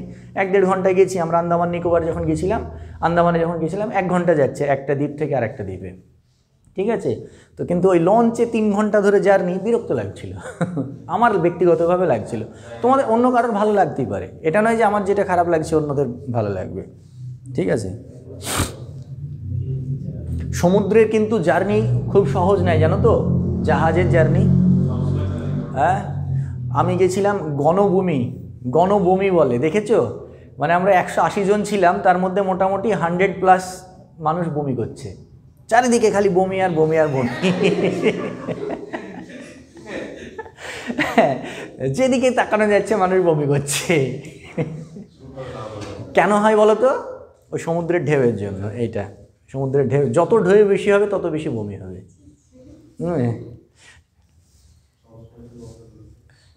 তো আমার সব থেকে ভালো মনে আছে, আমার ব্যাগ আছে, হ্যাঁ, আর ঠিক সমুদ্রে ওঠার আগে অনেকগুলো ফল টল কলা টলা নিলাম একটা ছোট ব্যাগে, সেটা ব্যাগের মধ্যে রাখিনি, বাইরের ব্যাগে রেখেছি, যে ব্যাগটা আর ওই ব্যাগটা নিচে রাখা আছে, আর আমার সামনে এক ভদ্রমহিলা ঘুমিয়ে আছে, তার পাশে তার মেয়েও আছে, আমি পেছনে বসে আছি, আমি বাইরে ছিলাম অনেকক্ষণ, কারণ বাইরে বেশি ভালো লাগছিলো, এই করছে, দিয়ে ভেতরে এসে বসতে বললো আমাকে, ভেতরে এসে বসলাম, দিয়ে ব্যাগটা রাখা আছে, ভদ্রমহিলা ঘুমের ঘরে করে বমি করে দিল, ঘুমের ঘরে, কি হলো? তারপরে দেখছি বমি, ওই আমার এই যে ফল টল কিনেছি সব গোটা বমি ওই ফলের উপরে, আর ব্যাগের একটা সাইডে এইটুকু লেগে গেছে, তো ব্যাগটা তো আর ফেলে দেওয়া যাবে না, ফলগুলো নেওয়া গেল না, ঠিক আছে। মানে আমার মেয়ে ফল খেতে ভালোবাসতো, বড় মেয়েটা, তো ও ফল খেতে ভালোবাসতো, ওর জন্য ফল নিয়েছিলাম, ফলগুলো আর নিতে পারলাম না, দিয়ে আর ওই ব্যাগটা নিলাম, ব্যাগটা ওরাই সব যারা করছে সমুদ্রে ওরা ধুয়ে দিচ্ছে, তো গোটা শিপ ওদের কাছ থেকে একটু জল নিয়ে ধুয়ে নিলাম, ঠিক আছে, এইটাই।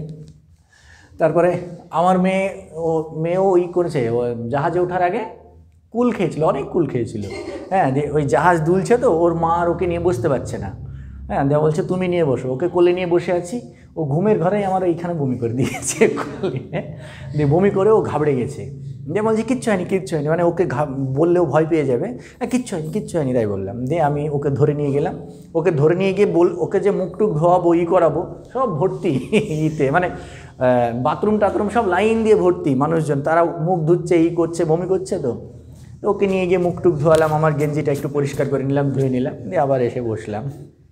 তো এটা হচ্ছে আমার সমুদ্রের অভিজ্ঞতা, প্রথম সমুদ্রে জাহাজ, বড় জাহাজ তো নয়, এগুলো ছোট জাহাজ, ওই 180 জন মতো লোক ছিল, 160 জন কি 150 জন মতো লোক ছিল। হ্যাঁ, এইবার যেগুলো বড় জাহাজ ক্রুজ যেগুলো, ওগুলোতে এত বেশি দুলবে না, কারণ হ্যাঁ, না আমার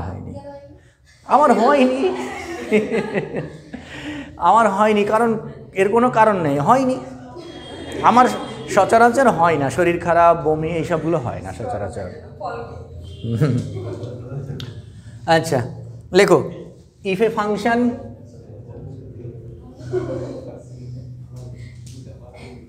এফ, আমার আব্বা বলেছিল কিন্তু সমুদ্রে যাচ্ছিস দেখবি সব বমি হবে তাই বলেছিল, আমি অতটা গুরুত্ব দিয়ে ভাবিনি। এবার আব্বা তো ডিফেন্সের লোক, সব জানে সব বোঝে, তারপর দেখছি হ্যাঁ ঠিক আব্বা যেটা বলেছিল মিলে গেল, ওই জন্য বড়দের কথাও শুনতে হয় তাই না। If a function F is continuous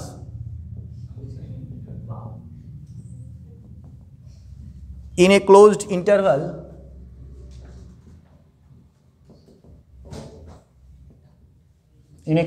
interval a comma b,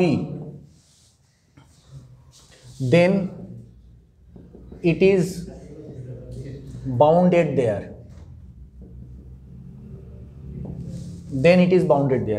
কোনো ফাংশন যদি ক্লোজ ইন্টারভাল এ বিতে কন্টিনিউয়াস হয় তাহলে সেই ইন্টারভালে বাউন্ডেড হবে। ঠিক আছে, ধরে নাও এটা এ এটা বি, ঠিক আছে, এটা এ এটা বি, তাহলে এ পয়েন্টে ফাংশনটা ধরে নাও, এই পয়েন্টে এইটা যদি আমাদের এফ অফ এ হয় আর এইটা যদি আমাদের এফ অফ বি হয়, হ্যাঁ, ফাংশনটা এখান থেকে এখানে যাবে, কন্টিনিউয়াস বলেছে, তাহলে এখান থেকে যদি এখানে যেতে হয় আমি এইভাবেও যেতে পারি, এইভাবেও যেতে পারি, তুমি যেভাবেই যাও না কেন, এরকম হবে নাকি ইনফিনিটিতে চলে যাবে ফাংশনটা, কারণ ইনফিনিটিতে যেতে পারবে না, কারণ আমাকে তো আবার ফিরে আসতে হবে বি পয়েন্টে, তাহলে ফিরে যদি আসতেই হয় তাহলে আমি এরকম একটা লাইন এদিকে টানতে পারবো, একই রকমভাবে উপরে একটা লাইন টানতে পারবো, যার মধ্যে ফাংশনটা ওঠানামা করবে, উপরে যত খুশি উপরে যাক, নিচে যত খুশি নিচে যাক, কিন্তু একটা বাউন্ড তো থাকবেই। সেটাই বলতে চাইছে যে ফাংশনটা ক্লোজ ইন্টারভাল এবিতে যদি কন্টিনিউয়াস হয় তাহলে কি হয়ে যাবে, ইন্টারভালের মধ্যে বাউন্ডেড থাকবে। এটা হচ্ছে গ্রাফিক্যাল এক্সপ্লানেশন, মানে জিনিসটা কি বলতে চাইছে। এবার তুমি হয়তো ভাবতে পারো যে না স্যার ফাংশনটা এদিকে চলেই গেল, যাক না, কোনো একটা জায়গা থেকে তো ফিরে এখানে আসতেই হবে, কারণ কি ফাংশনটা কন্টিনিউয়াস না হলে কিন্তু আমার এই কথাটা বলার ক্ষমতা ছিল না, ছিল কি ফাংশনটা ডিসকন্টিনিউয়াস হলে একটা এদিকে চলে গেল দিয়ে আবার এই নতুন করে শুরু করলো, কিন্তু যেহেতু কন্টিনিউয়াস ওকে তো আবার এখানে ফিরে আসতে হবে, তাহলে ফিরে আসতে গেলে ও যতই নিচে যাক না কেন আবার ওখানে আসতে হবে, যতই ওপরে যাক না কেন আসতে হবে। বোঝা গেল বিষয়টা? তো প্রুফ লেখো।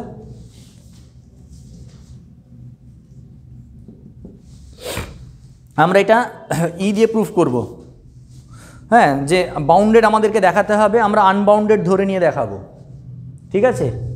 বিষয়টা কি দেখাবো, দেখো বিষয়টা আমি তোমাদের ছোট্ট করে বলি।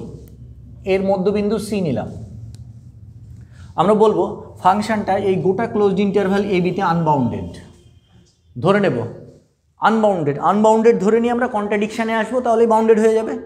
আমরা ধরে নেব গোটা ইন্টারভালটায় ফাংশনটা আনবাউন্ডেড, তাহলে এই গোটা ইন্টারভালটায় যদি ফাংশনটা আনবাউন্ডেড হয় তাহলে নিশ্চয়ই এইটা বা এইটা কোনো না কোনো একটা ইন্টারভালে ফাংশনটা আনবাউন্ডেড হবে কি হয় এটাই হবে বা এটাই হবে, যে কোনো একটা ইন্টারভালে আনবাউন্ডেড হবে, ধরে নিয়েছি তো, মানে ফাংশনটা ধরো এখান থেকে গ্রাফ শুরু করলে চলেই গেল, তাহলে সেটা হয় এখানে চলে গেল বা এখানে, যে কোনো একটাই হতে পারে, দুটোতেও হতে পারে, এমন নয় যে একটাতেই হবে, দুটোতেও হতে পারে।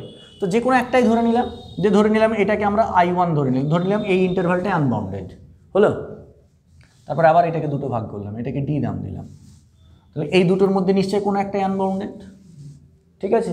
আবার সেটাকে এইটাকে ধরে নিলাম, এটাকে I2 নাম দিলাম, এটাকে আবার দুটো ভাগে নাম দিলাম, এটাকে ই নাম দিলাম, তো নিশ্চয়ই আবার এই দুটোর মধ্যে আনবাউন্ডেড।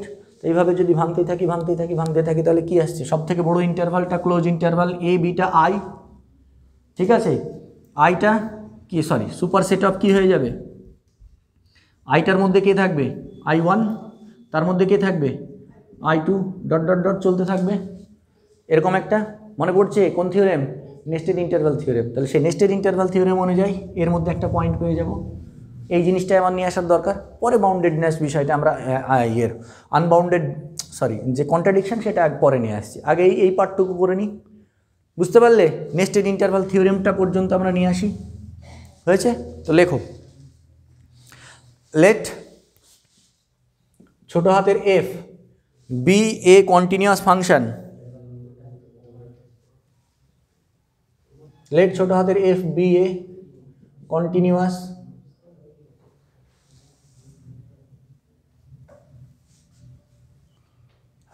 লেট ছোট হাতের F be a continuous function on close interval A B.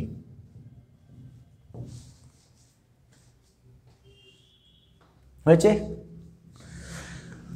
এবার কি we have to prove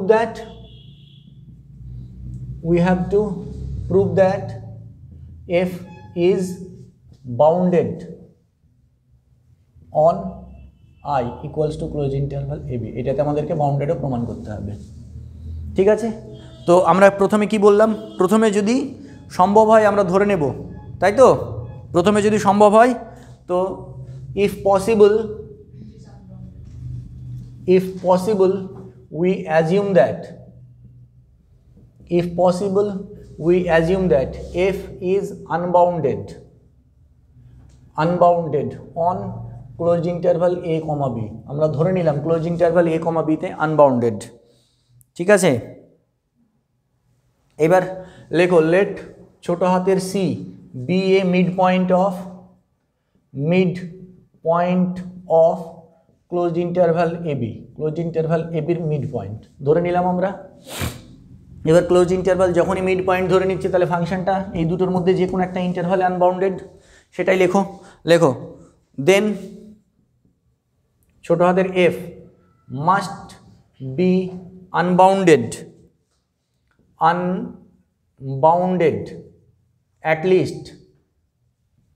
at least one of the intervals closed interval a comma c or closed interval c comma b। ঠিক আছে, এই দুটোর মধ্যে যে কোনো একটাই।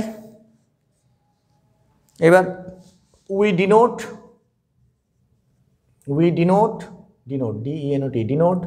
the subinterval by I1 equals to closed interval a1 comma b1। বুঝতে পারলে? দেখো ভালো করে বোঝো, এইটা অথবা এইটা যে কোনো একটা। তাহলে আমরা কোন ইন্টারভাল, আমরা ছবিতে কোন ইন্টারভালটা নিয়েছি, এইটা। আমরা কোন ইন্টারভালে ক্লোজড আনবাউন্ডেড বলেছি, এসি। এটাকে I1 নাম দিচ্ছি, দিয়ে এটাকে নামগুলো পাল্টে কি দিয়ে দিচ্ছি, a1 b1 চেঞ্জ করে দিলাম। বুঝতে পারলে? আমরা ছবিতে তো এই ইন্টারভালটাই আনবাউন্ডেড ধরেছি, তাহলে এই ইন্টারভালটাকে I1 নাম দিলাম, দিয়ে এটাকে চেঞ্জ করে দিলাম। এবার a1 b1 এর মিড পয়েন্ট কি নেব, c1। লেখো সেটাই, let c1 be the midpoint of, একই কথা এবার রিপিট হবে, midpoint of closed interval a1 comma b1। হয়েছে?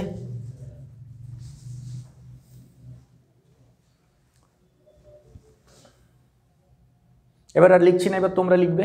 কি লিখবে এবার? দেন f must be unbounded at least one of the intervals কি হবে, a1 c1 or c1 b1 হবে।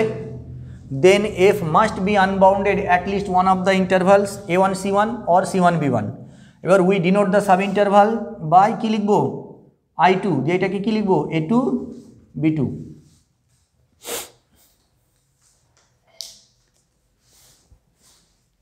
ও একটা জিনিস ভুল হলো গো, let c1 be the we denote the subinterval I1 লিখেছো তো, we denote the, এবার কি লিখবে তারপরে ওইখানে একটু ছোট্ট করে জায়গা লিখে নাও, the length of length the length of I1 equals to কত হবে গো, b minus a by 2। এটা হবে না, the length of I1 বলে এটা লিখে নাও ওইখানে ছোট্ট করে।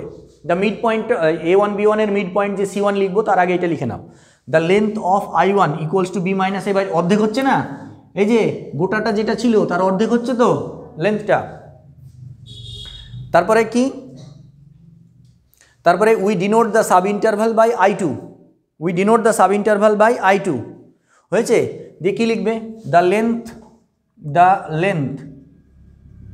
of I2 লেন্থ কত হবে বলো, I2 লেন্থ কত হবে, b minus a by 2 এর স্কোয়ার হবে নাকি? এই যে এটা ছিল, এই প্রথমে ছিল গোটাটা, তারপরে হলো অর্ধেক, তারপরে কি সেটারও অর্ধেক, তাহলে b minus a by 2 এর স্কোয়ার হলো। এটা তো আর লেখার দরকার নেই, দ্য লেন্থ অফ I2। এত দূর অবধি কি সবাই লিখেছো? রাহুল লেখা হয়নি? তুমি কত দূর লিখেছো বলো? হ্যাঁ, we denote the subinterval by I1 equals to close interval a1 b1 লিখেছো? হ্যাঁ, তুমি সেটাও লেখোনি নাকি? ও ঠিক আছে, তোমরা কি লিখেছো এগুলো? We denote the sub interval by i1 equals to a1 b1 হয়েছে। এইবার তারপরে লিখবে, এই লাইনটা লিখবে, the length of i1 equals to b minus a by 2, the length of i1 equals to b minus a by 2, তারপরে এইটা লেখো। We denote the subinterval by I1 equals to A1, we denote the subinterval by I1 equals to A1, B1 এত দূর লিখেছো। তারপরে লিখবে the length of I1 equals to B minus A by 2 full stop। এইবার লেখো the let C1 be the midpoint of A1 B1, let C1 be the midpoint of A1 B1 হয়েছে। তারপরে then F must be unbounded at least one of the intervals A1 C1 or C1 B1, then F must be unbounded at least one of the intervals A1 C1 or C1 B1।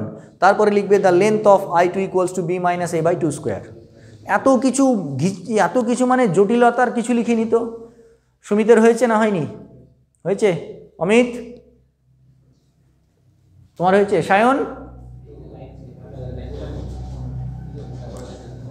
কারোর কোনো জায়গায় অসুবিধা আছে? লেখাটা এখন কারোর কি incomplete আছে?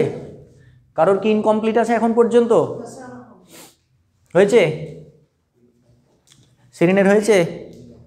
ও মনে বুঝতে পারোনি কোন জায়গাটা কি হবে, বুঝেছো? আচ্ছা, এইবার আমরা কি করব, এই জিনিসটা চলতেই থাকবে তো। এই জিনিসটা যদি চলতেই থাকে তাহলে আমরা কি পাবো, এরকম I1 I2 I3 এরকম একটা সিকোয়েন্স পেয়ে যাবো এদের, হয়েছে। এবং লাস্টে এরকম একটা IN পাবো। IN এর লেন্থ কত হবে? B minus A by 2 to the power n। আর IN এর লেন্থ যদি n টেন্স টু ইনফিনিটি হয় তাহলে IN এরকম হবে তো। IN এর লেন্থ কি হবে? IN সমান B minus A by 2 to the power n। এটা আমরা লিখতে পারি tends to 0 as n tends to infinity. তাহলে তো আমরা নেস্টেড ইন্টারভাল প্রপার্টি লাগাতে পারবো, তাই নয় কি? n টেন্স টু ইনফিনিটি হলে নিচে ইনফিনিটি হয়ে যাচ্ছে, 0 আসছে তো। লেখো continuing like this,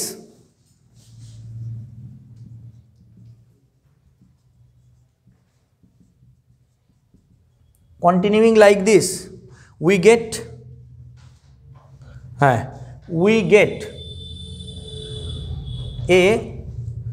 get a nested sequence of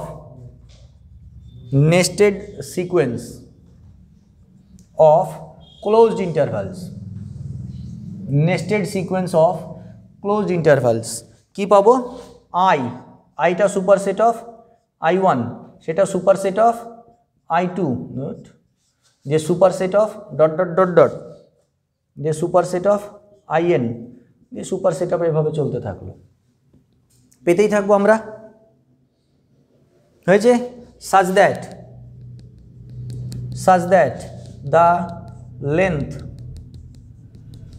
of IN equals to কি হবে? B minus A by 2 to the power n। দেখি লিখবে tends to 0 as n tends to infinity। তাহলে নেস্টেড ইন্টারভাল প্রপার্টি অনুযায়ী আমি কি বলতে পারবো? নেস্টেড ইন্টারভাল প্রপার্টি অনুযায়ী এই যে ইন্টারভালগুলো আছে, সমস্ত ইন্টারভালগুলোর ইন্টারসেকশন করলে তার মধ্যে একটা পয়েন্ট কমন থাকবে। এটাই তো নেস্টেড ইন্টারভাল থিওরেম, যে এদের সবার মধ্যে একটা পয়েন্ট কমন থাকবে। তো লেখো then by nested interval property, then by nested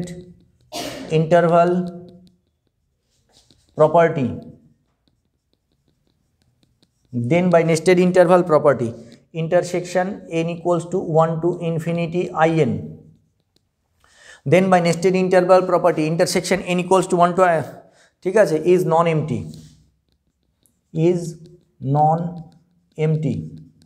এর মধ্যে এটা নন এমটি হবে এবং এর মধ্যে অন্তত পক্ষে একটা পয়েন্ট থাকবে, হ্যাঁ। and contains exactly one element,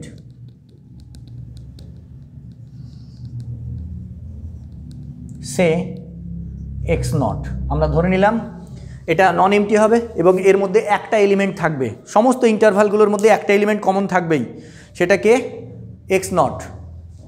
তার মানে আমি কি লিখতে পারি? দ্যাট ইজ, আমি এটা লিখতে পারি x0 belongs to intersection n equals to 1 to infinity in। বলা যায় কি যায় না? বলা যায় তো, x নট এর মধ্যে আছে ধরে নিলাম।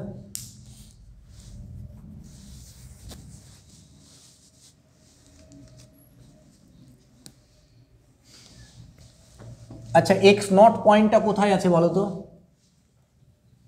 এক্স নট পয়েন্টটা কোথায় আছে? আই এ আছে। এই যে এই সমস্ত ইন্টারভালগুলোর মধ্যে এক্স নট আছে, তার মানে এক্স নটটা কোথায় আছে? আই ক্লোজড ইন্টারভাল এবির মধ্যে আছে। ফাংশনটা ক্লোজড ইন্টারভাল এবির মধ্যে কন্টিনিউয়াস তো? ফাংশনটা এক্স নট তো এই ইন্টারভালটার মধ্যে আছে কি না বলো? সবগুলোর মধ্যে আছে, মানে এই ইন্টারভালটার মধ্যে আছে। আর ফাংশনটা এই ইন্টারভালে কন্টিনিউয়াস, তাহলে এই ইন্টারভালের সমস্ত পয়েন্টে যদি কন্টিনিউয়াস হয়, এক্স নটটা তো ওই ইন্টারভালেরই পয়েন্ট, তাহলে এক্স নট পয়েন্টেও কন্টিনিউয়াস হবে। হবে?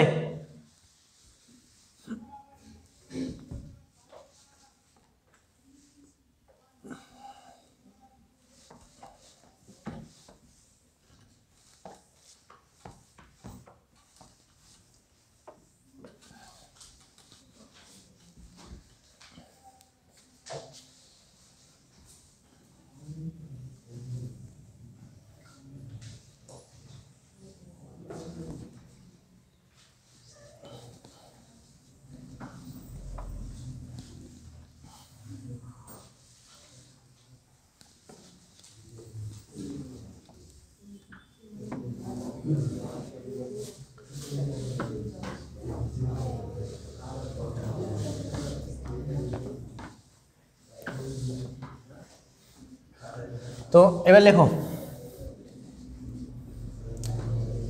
লেখো since F is continuous on I, comma দাও, it is continuous on X not.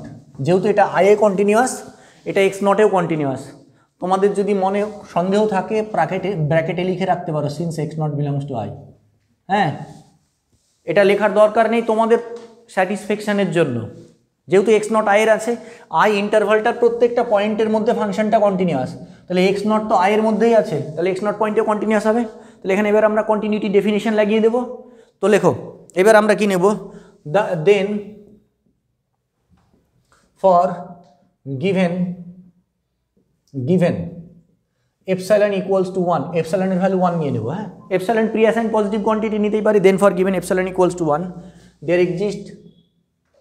There exist, আমরা কন্টিনিউটি ডেফিনিশন লিখছি, there exist a delta greater than 0 such that, আমি কি বলতে পারবো, modulus of F x minus F of X not less than 1 whenever modulus of x minus a less than delta। এটা বলতে পারি আমি, sorry x minus x not, good, ভালো ভুল ধরিয়েছ, ঠিক আছে। এটা এখান থেকে আমি এটা বলতে পারি, এটা ইমপ্লাই করছে F x belongs to F of X not minus 1 comma F of X not plus 1 for all x belongs to x naught minus delta comma x naught plus delta। এটা বলা যায়, বলতে পারি এটা, ওই জিনিসটাকে ভাঙলে তো এটা আসছে। তো এখান থেকে দেখো এফ এক্সটা এই ইন্টারভালের মধ্যে থাকছে, কখন, যখন এক্সটা ইন্টারভালের মধ্যে থাকছে। এটা তো ফিক্সড পয়েন্ট, এটাও তো ফিক্সড পয়েন্ট, তাহলে এফ এক্স এই ইন্টারভালের মধ্যে থাকা মানে কি, এফটা বাউন্ডেড কোন ইন্টারভালের মধ্যে, এই ইন্টারভালটার মধ্যে, তাহলে সেটা কি লিখবো, এটা ইমপ্লাই করছে F is bounded on close interval x not minus delta comma x not plus delta. এটা কি থিওরেম হলো নাকি, না হলে হয়নি, না কখনো কন্ট্রাডিক্ট হয়নি। ভালো করে বুঝবে, এটা ক্লোজ ইন্টারভাল এ, এটা বি, ঠিক আছে, এক্স নট এরকম কোনো একটা জায়গায় আছে, এটা হচ্ছে এক্স নট মাইনাস ডেল্টা, এটা হচ্ছে এক্স নট প্লাস ডেল্টা। আমাকে তো প্রমাণ করতে হবে x not minus delta comma x not plus delta এই ক্লোজ ইন্টারভাল এবির মধ্যে আছে। এটা তো এমনও হতে পারে এই ডেল্টাটা এদিকে বাইরে বেরিয়ে গেল, হতে পারে তো, পারে কি পারে না? যে কোনো একদিক বেরিয়ে যেতে পারে, তো এরকমও তো হতে পারে। এই জায়গাটাই এক্স নট হলো, এ পয়েন্টটাই এক্স নট হলো, তাহলে এক্স নট মাইনাস ডেল্টা তো বাইরে বেরিয়ে আসলো। তাহলে আমাকে প্রমাণ করতে হবে কি এফটা এই ইন্টারভালের মধ্যে বাউন্ডেড। এবার আমাকে প্রমাণ করতে হবে এই ইন্টারভালটা এর মধ্যে আছে। তাহলে তাহলে কি হয়ে গেল, এই ইন্টারভালটা যদি এর মধ্যে চলে যায় তাহলে এফটা এই ইন্টারভালের মধ্যে বাউন্ডেড হয়ে গেল। তাহলে আমাদের কন্ট্রাডিকশন চলে আসলো। ঠিক আছে, তো লেখো এবার। দাঁড়াও মুছে দিই আগে।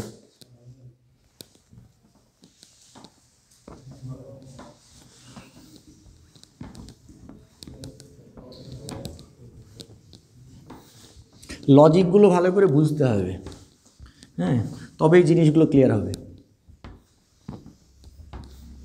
ম্যাথামেটিক্স অনার্স হচ্ছে লজিক অ্যান্ড ল্যাঙ্গুয়েজের খেলা।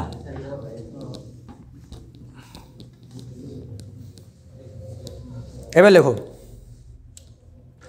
উই নাও টেক ছোট হাতের M belongs to N such that, হ্যাঁ বলো কোথায়?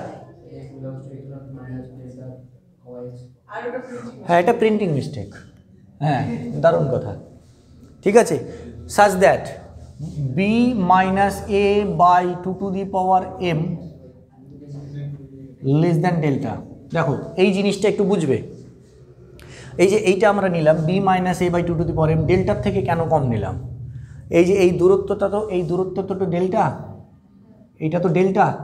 তাহলে যখনই আমি এটা ডেল্টার থেকে কম নেব তাহলে এই ইন্টারভালটা এর মধ্যে চলে আসছে, এটা দেখাতে পারবো, বুঝতে পারলে? এইটা এই যে এইখান থেকে এই দূরত্বটা আমি ডেল্টার থেকে কম কেন নিচ্ছি? কারণ আমি দেখাবো এইটা মানে কি, এটা মানে তো আইএম, তাই নয় কি? এটা নয় কি? তাহলে এটা তো একটা ইন্টারভাল, কোনগুলো I1 I2 I3 ওই ইন্টারভালগুলো। এবার আমি যদি দেখাতে পারি এই আইএমটা এইটার মধ্যে ঢুকে আছে, ঠিক আছে, তাহলে আইএমটা যদি এর মধ্যে ঢুকে থাকে এর মধ্যে তো এক্স নট অবশ্যই আছে, কারণ এটা তো এক্স নট তো সবার মধ্যে আছে। এক্স নট যদি সবার মধ্যে থাকে তাহলে আইএমটাও এক্স নটের মধ্যে আছে, সরি এক্স নটটাও আইএমের মধ্যে আছে। আইএম এক্স নট যদি সবার মধ্যে থাকে তাহলে আইএমটাও তো একটা ইন্টারভাল, যে ইন্টারভালের মধ্যে এক্স নট অবশ্যই আছে। এবার আইএম ইন্টারভালটার লেন্থ যদি ডেল্টার থেকে ছোট হয়ে যায়, তাহলে আইএম ইন্টারভালটার লেন্থ যদি ডেল্টার থেকে ছোট হয়ে যায় তাহলে এক্স নট পয়েন্টটা কোথায় চলে গেল? এই আইএম ইন্টারভালটা কোথায় চলে গেল? এর মধ্যে চলে গেল। এটা আমি প্রমাণ করব। তাহলে আইএমটা এর মধ্যে চলে যাওয়া মানে কি? এবার আমাদের প্রমাণ হয়ে গেল যেটা আমাদের ক্রাইটেরিয়া। তাহলে এফটা বাউন্ডেড হয়ে গেল ইন্টারভালটার মধ্যে, তো সেটাই করো। এইবার বিষয় হচ্ছে যে এইটা ডেল্টার থেকে ছোট কি করে হয়, ভালো করে লক্ষ্য করো। ডেল্টার ভ্যালু ধরো 0.1 হলো। এবার বি এরও কিছু একটা ভ্যালু থাকতে পারে, এরও কিছু একটা ভ্যালু থাকতে পারে, যত খুশি তত হোক। আমরা 2 এর কি এরকম পাওয়ার করতে পারি না যেটা করলে লেস দ্যান 0.1 হবে? করা যায় তো, আমরা সেই পাওয়ারটাই নেব। ধরো বি এর ভ্যালু 10 হলো, এ এর ভ্যালু 5 হলো, তাহলে 2 এর পাওয়ার আমি কত নেব? ধরো অনেক নিয়ে নিলাম, 2 এর পাওয়ার 100। এখানে ন্যাচারাল নাম্বার তো যা খুশি তাই নিতে পারি।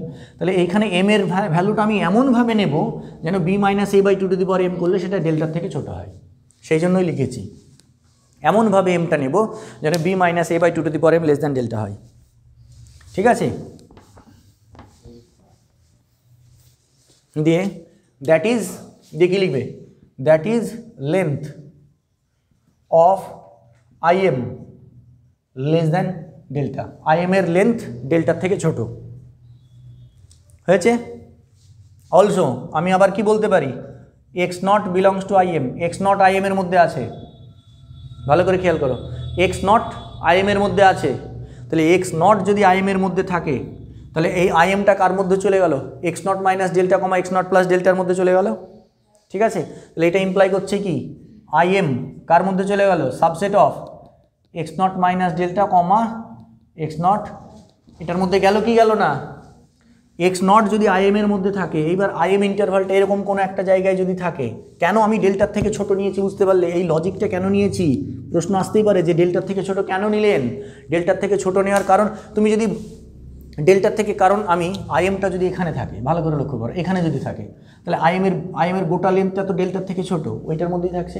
এবার যদি ডেল্টার থেকে বড় হয়ে যায়, তো ধরো এটা এক্স নট, এটা এক্স নট মাইনাস ডেল্টা, এটা এক্স নট প্লাস ডেল্টা। এবার আইএম যদি ডেল্টার থেকে বড় হয়ে যায় তাহলে আইএম যদি এখান থেকে শুরু হয় তাহলে তো এখানে বাইরে বেরিয়ে গেল। ডেল্টার থেকে যদি বড় হয় তাহলে ওই জন্য আমি ডেল্টার থেকে ছোট নিচ্ছি, যেখানে আমি দেখাতে পারবো আইএমটা এখানে যেখানেই থাকুক না কেন এই ইন্টারভালের মধ্যে যদি থাকে এর মধ্যেই থাকবে। ডেল্টার থেকে ছোট হলে যদি এখানেও থাকে, এখানে থাকবে আইএমটা ডেল্টার থেকে ছোট, ঠিক আছে। তো আইএমটা এবার দেখো এক্স নট যদি আইএমের মধ্যে চলে যায়, এক্স নট যদি আইএমের মধ্যে চলে যায়, তাহলে আইএমটা কার মধ্যে চলে আসলো? এর মধ্যে চলে আসলো, ঠিক আছে, বোঝা গেল বিষয়টা। তাহলে আইএম যদি এক্স নট মাইনাস ডেল্টা, এবার এক্স নট আইএমের মধ্যে চলে গেল, তাহলে এক্স নট আইএমের মধ্যে চলে গেল, তাহলে আমি কি দেখিয়েছি? F is bounded on X not minus delta comma, তাহলে এখান থেকে কি লিখবো?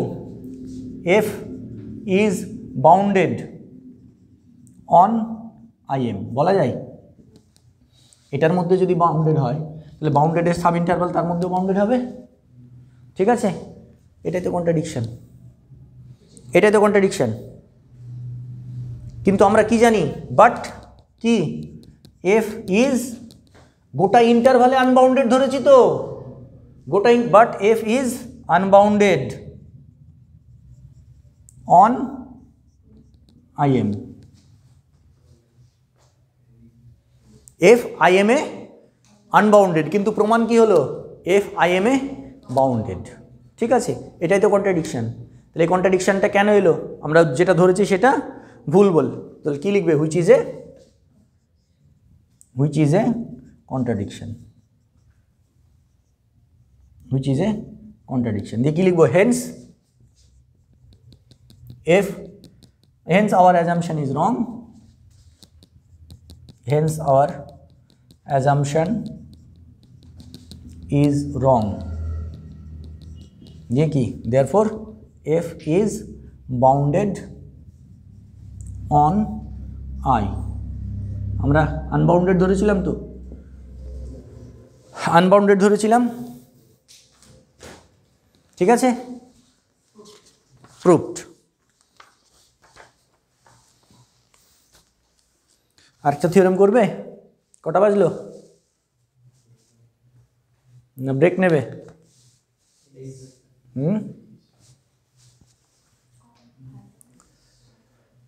গল্প করতে গিয়ে বাকি হয়ে গেল, নাহলে আরেকটা থিওরেম করানো যেত। এটা অনেকটাই সময় লাগবে,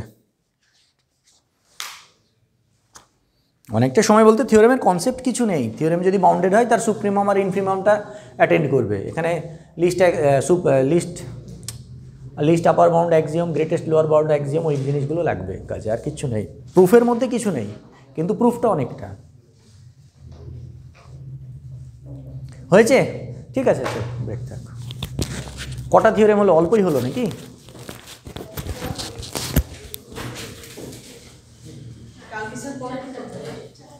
চারটে, একটু কম হলো, আরও দুটো তিনটে থিওরেম বেশি করাতে হলে ভালো হতো, ঠিক আছে।